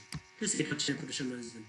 এখানে কয়েকটা টুলস আছে যেটাতে আপনার রেপুটেশন সোশ্যাল মিডিয়া কি করবেন সেটা করা যায়, আমি cloud.com দিয়ে আগে করতাম, কিন্তু cloud.com দেখতেছে অফ হয়ে গেছে, এটার অল্টারনেটিভ কি টুলস আছে সেগুলো আমি খুঁজতেছি, আজকেও খুঁজছিলাম পাই নাই, সেখানে দেখলে আপনি দেখা যায় যে আপনার মানে এখন এই মুহূর্তে এফিনিটি স্কোর কত সোশ্যাল মিডিয়াতে সেটা দেখায়, যারা খুব হাই সেলিব্রিটি তাদের 70+ হয় এফিনিটি স্কোরটা, 70+ মানে অনেক বড় হাই ইয়ে আর কি, 70+, 80+ মানে আরো বড় হাইফাই আর কি, সো 70+ই অনেক বড় ইয়েতে, আর মোটামুটি আপনার যারা একদমই কোনো পোস্ট করেন না তাদের হচ্ছে এফিনিটি স্কোর এরকম থাকে, সাধারণত 10-এর নিচে থাকে, সেটা পোস্ট করতে করতে দেখবেন যে এক সপ্তাহ পরে স্কোরটা যে বাড়তে থাকে, আস্তে আস্তে বাড়তে থাকে, সেই স্কোরটা মোটামুটি যদি 50+ আনতে পারেন সেটা আপনার জন্য বুঝবেন যে আপনার পোস্টগুলো এখন খুব বেশি রিচ হবে, সেটা করা যায়। কারণ ক্লাউডের অল্টারনেটিভ আর কি কি আছে আমি গুগলে সার্চ দিতে পাইতেছি না, ক্লাউডটা বন্ধ হয়ে গেছে, বাকিগুলো আমি ইউজ করি নাই, জাস্ট হচ্ছে আমি টুলসের নামগুলো দিয়ে রাখছি, জাস্ট ওইগুলো আমি কথা বলতে পারতেছি না।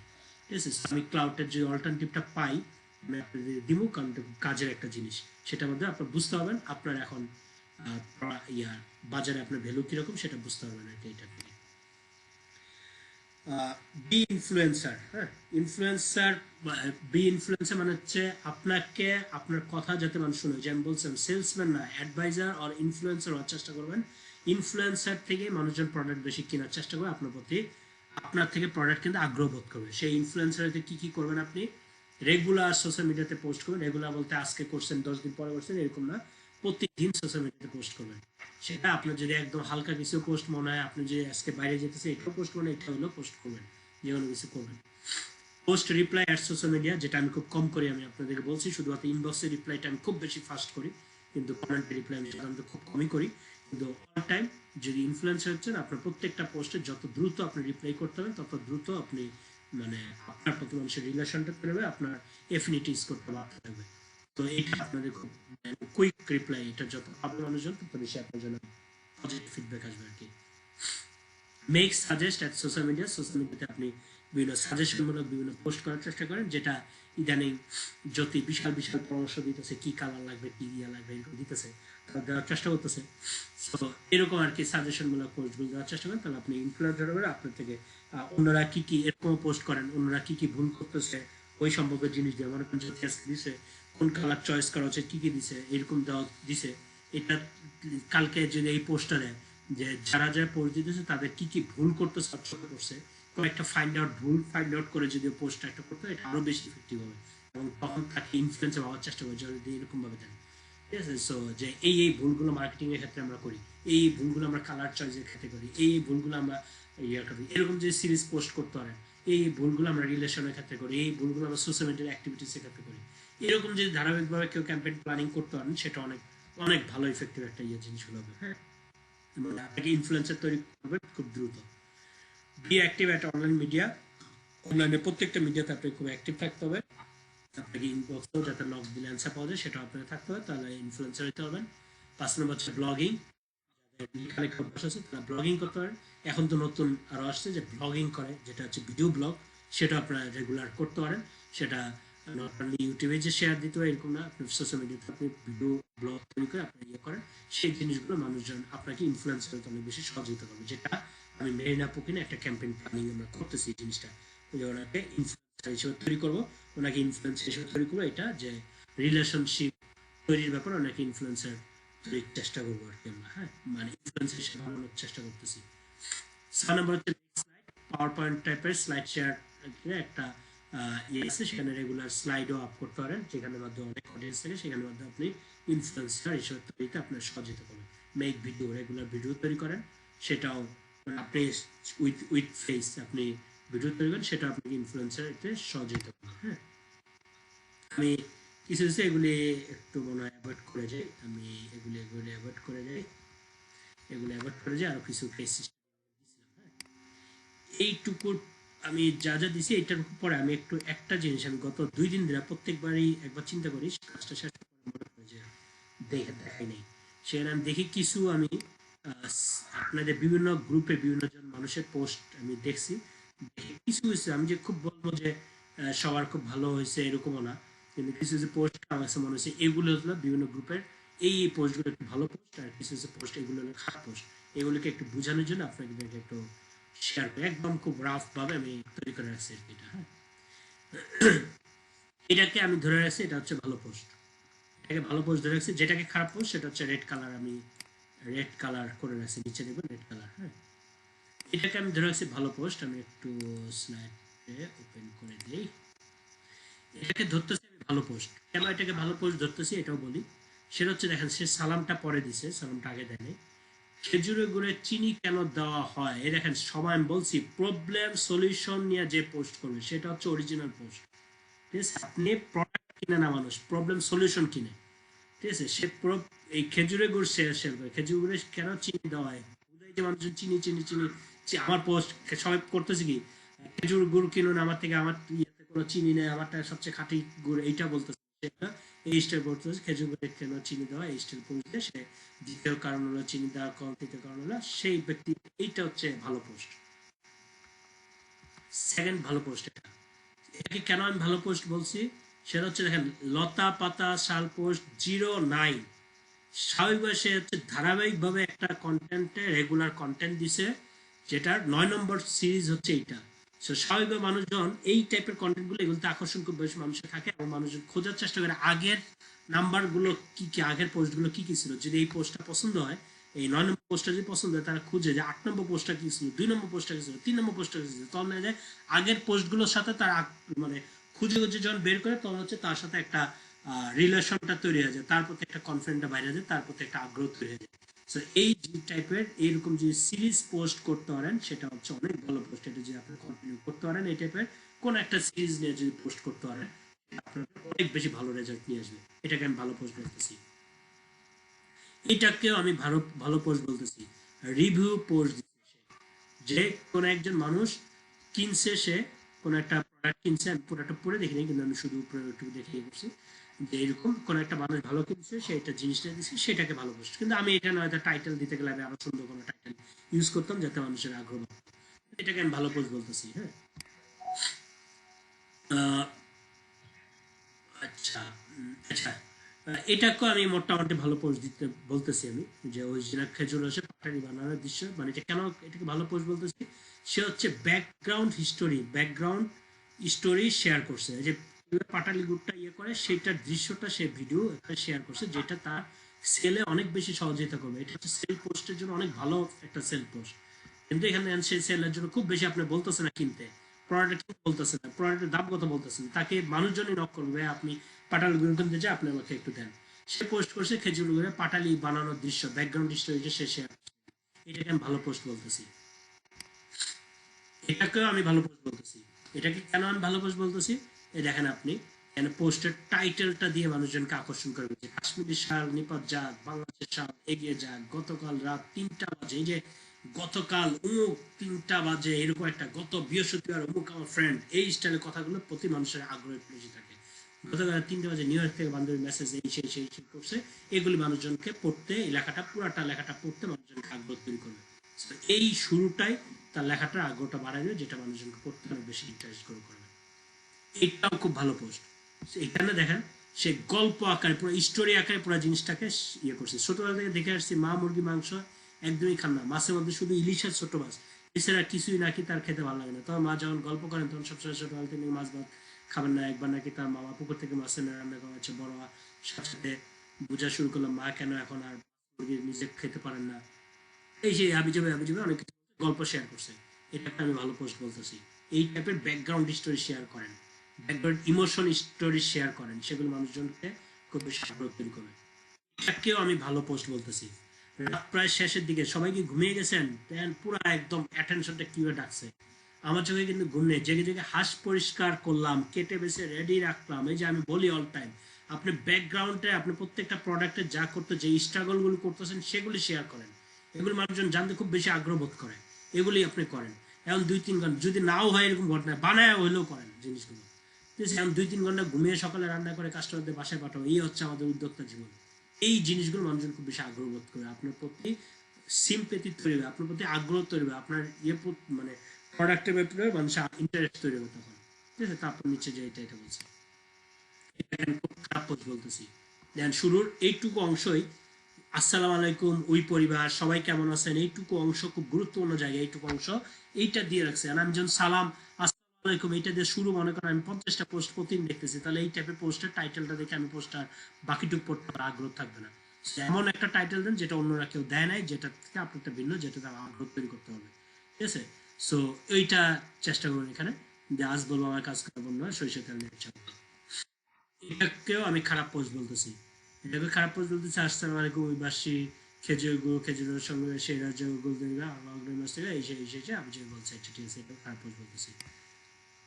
এটা খারাপ পোস্ট বলতেছি। আপনি চিন্তা করেন যেটাকে, এটা অ্যাকচুয়ালি আমি সিমোরটাকে ক্লিক করে ওপেন করে ফেলছি, এই জন্য এইটা দেখতে পাচ্ছি যে সি মোডটা যদি ক্লিক করে ওপেন না করতাম, এটা দেখাইতেছিল শুরুতে আসসালামু আলাইকুম, কেমন আছেন সবাই, আমি আলহামদুলিল্লাহ ভালো আছি, মহান বিজয় দিবসের শুভেচ্ছা সবাইকে, এইটুকু পোস্ট। আপনি এইটুকু দেখে মনে করেন আমার মানুষ শুভেচ্ছা জানাইতে আসছে, আর কিছুর জন্য আসে নাই, জাস্ট আপনি ক্লিক করবেন না, আপনি শুভেচ্ছাটা নিছেন, আপনি কোনো ক্লিক করে পড়বেন না হয়তো, জাস্ট স্ক্রিনশটটা নিজে ক্লিক করছি যেন দেখাচ্ছি। সো এটাতে আপনার পোস্টের ব্যাপারে আগ্রহটাই দূরে হয়েছে, মনে করেন যে আপনি সালামের উত্তর সালাম দিতে একজন মানুষ, যে রাজনীতিবিদরা যেরকম সালাম দিতে আসে এরকম করে একজন ব্যক্তি সালাম দিতে আসছে। সো এই জিনিসটা আপনারা ইয়ে করতেছেন, তার পুরা পোস্ট পর্যন্ত ছিল পোস্টটা, যেটা সি করার আগের অংশ, যেটা খারাপ পোস্ট বলতেছি। আমরা বলতেছি শুরুর এই লাইনটা আপনাদের জন্য অনেক জরুরি, যেটাতে মানুষজন ক্লিক করে পড়বে কিনা সেটা আগ্রহ তৈরি করবে কিনা, সেটা শুরুর এই লাইনে আপনার আগ্রহটা তৈরি করতে হবে, হচ্ছে আপনার ইমেজ দিয়ে আগ্রহটা তৈরি করতে হবে। এইটাকে আমি খারাপ পোস্ট বলতেছি। এটাকে খারাপ পোস্ট কেন বললাম? এটা তো ভালো পোস্ট বলা কথা, এটা ভালো পোস্ট বলা কথা, এটা ভালো পোস্ট বলে খারাপ পোস্ট দিয়েছি। শাসন করা তারই সাজেশ, আচ্ছা আচ্ছা আচ্ছা, এটা খারাপ পোস্ট কেন বলছি বুঝছি। এটাকে খারাপ পোস্ট বলছি, এটা হচ্ছে মূলত বাঁধাকপি ভাজি গরু মাংস দিয়ে বিফ খাচ্ছি, মানে খাবারের একটা পেজ, হোম ক্যাটারিং এর একটা পেজ, সেখানের মধ্যে সে শাসন করা, বাচ্চাকে কেমন লালন পালন করতে হয়, প্যারেন্টিং নিয়ে সে হচ্ছে পোস্ট করে নিচে খাবারে, ভাই এখানে জাস্ট প্যারেন্টিং এরটা রাখ, তোর আবার খাবারের অ্যাডভার্টাইজটা করার দরকার নাই তো সব জায়গায়, এটাও যদি রাখতো তাও হইতো। সে মানে ওইটার সাথে যাইয়া লাস্টে একটু অ্যাডভার্টাইজ করতেই হবে ভাই, সব জায়গায় অ্যাডভার্টাইজ দরকার নাই তোর ভাই, আমি তো বললাম আপনার ব্যক্তিরে প্রচার করেন, আপনার আপনি খুব ভালো সেটাই প্রচার করেন, সব জায়গায় আপনার মার্কেটিং করার দরকার, এইখানে হলো খারাপ পোস্ট হলে এই কারণে বললাম। সে খুব ভালো শুরু করছে, শাসন করা তারই সাথে সোহাগ করে, যে জন বাস্তবিক কথা কর্তব্য সত্য, যে সোহাগ করে সে চাইলেই শাসন করতে পারে, আপনি কারো ভালো চাইতে পারেন কিন্তু ততক্ষণ আপনি ভালো চাইতে পারবেন না, এই সব বলছে। বলা শেষে আলহামদুলিল্লাহ ডেলিভারি ছিল বাঁধাকপি ভাজি গরু মাংস দিয়ে বিফ খাচ্ছি। এটার সাথে কি হয়, এটা ঘটনাটা আমি যদি একদম রিয়েল লাইফের সাথে আমি আপনাকে যদি একদম মিলা বলি, ঘটনাটা হলো রিয়েল লাইফের সাথে, আচ্ছা ঘটনাটা হলো রিয়েল লাইফের সাথে যদি মিলা বলি আপনাকে, মিলা হলো এরকম যে আপনাকে আমি বললাম, হ্যাঁ মেয়ে বললাম তো কালকে আপনাকে একটা বিশাল একটা খাওয়া দাওয়া করবো সুলতান ডাইনে, খাওয়া দাওয়া করবো, তাহলে আপনি খুব খুশি হয়েছে, ইকরাম ভাই খাওয়াইবো, মায়ের বাবা একটা ফ্রি ফ্রি খাওয়ানোর সুযোগ পাইছে, যা চান্সটা নিয়ে আসি, আপনি খুব খুশি মনে খাইতে আসছেন, আপনি খাওয়াইছিল শেষ সব কিছু জন্য ভালো ছিল, খাইছিল খুব ভালো, ইকরাম ভাই তো পুরা উজাড় করা মন, এত কিছু খাওয়ায় ফ্রি ফ্রি, খাওয়াটা পরে আমি কইতেছি কি, তাই এবার মেনপু খাইছেন তো, এবার কিছু টাকা দেওয়া যায় না, যে আমার একটা বই বেরিয়েছে, 3টা বই বেরিয়েছে, এক প্যাকেজ কিনলে 1000 টাকা লাগবে, আপনি এটা একটু কিনে নিয়ে যান। এই যে আপনি কইতেছেন আরে শালা মানে খাওয়াইয়া, তখন আপনি কি করেন, মানে কত বড় ধান্দাবাজ, খাওয়াইছে, খাওয়ানোর পরে এখন এই খাওয়ার টাকা দিতেছেন, এই বইটা বিক্রি করে ধান্দা করতেছে, বুঝছে, এখন আমি তো মানাও করতে পারতেছি না, খাওয়াইছে বইটা যদি নাও কিনে খারাপ লাগে, কিন্তু পুরা জিনিসটা ধান্দাবাজি করছে, আপনি নিজে একটা ধান্দাবাজ করে গালি দিবেন, একই জিনিসটা অনলাইনে একই জিনিস করতেছেন, এটা একই জিনিস হয়েছে, পুরা ঘটনাটা এটা বলছে, নিচে দিয়ে একটা ধান্দাবাজি জিনিস যে প্রোডাক্ট কিনেন, বুঝছেন। সো এই যে এই ধান্দাবাজি পোস্ট, এটাকে আমি খারাপ পোস্ট বলতেছি আর কি, ঠিক আছে। ওকে, এই হচ্ছে মোটামুটি, মানে আমার কি যে একটা হয়েছে আল্লাহ জানে, মানে খালি কথা কথা মেরিন আপু আসে, ঠিক আছে, দেখো ঠিক আছে, মোটামুটি আমি ওই হইতে পারে আর কি, দেখ এই হলো মোটামুটি, আমি আপনাদেরকে কিছু স্ক্রিনশট,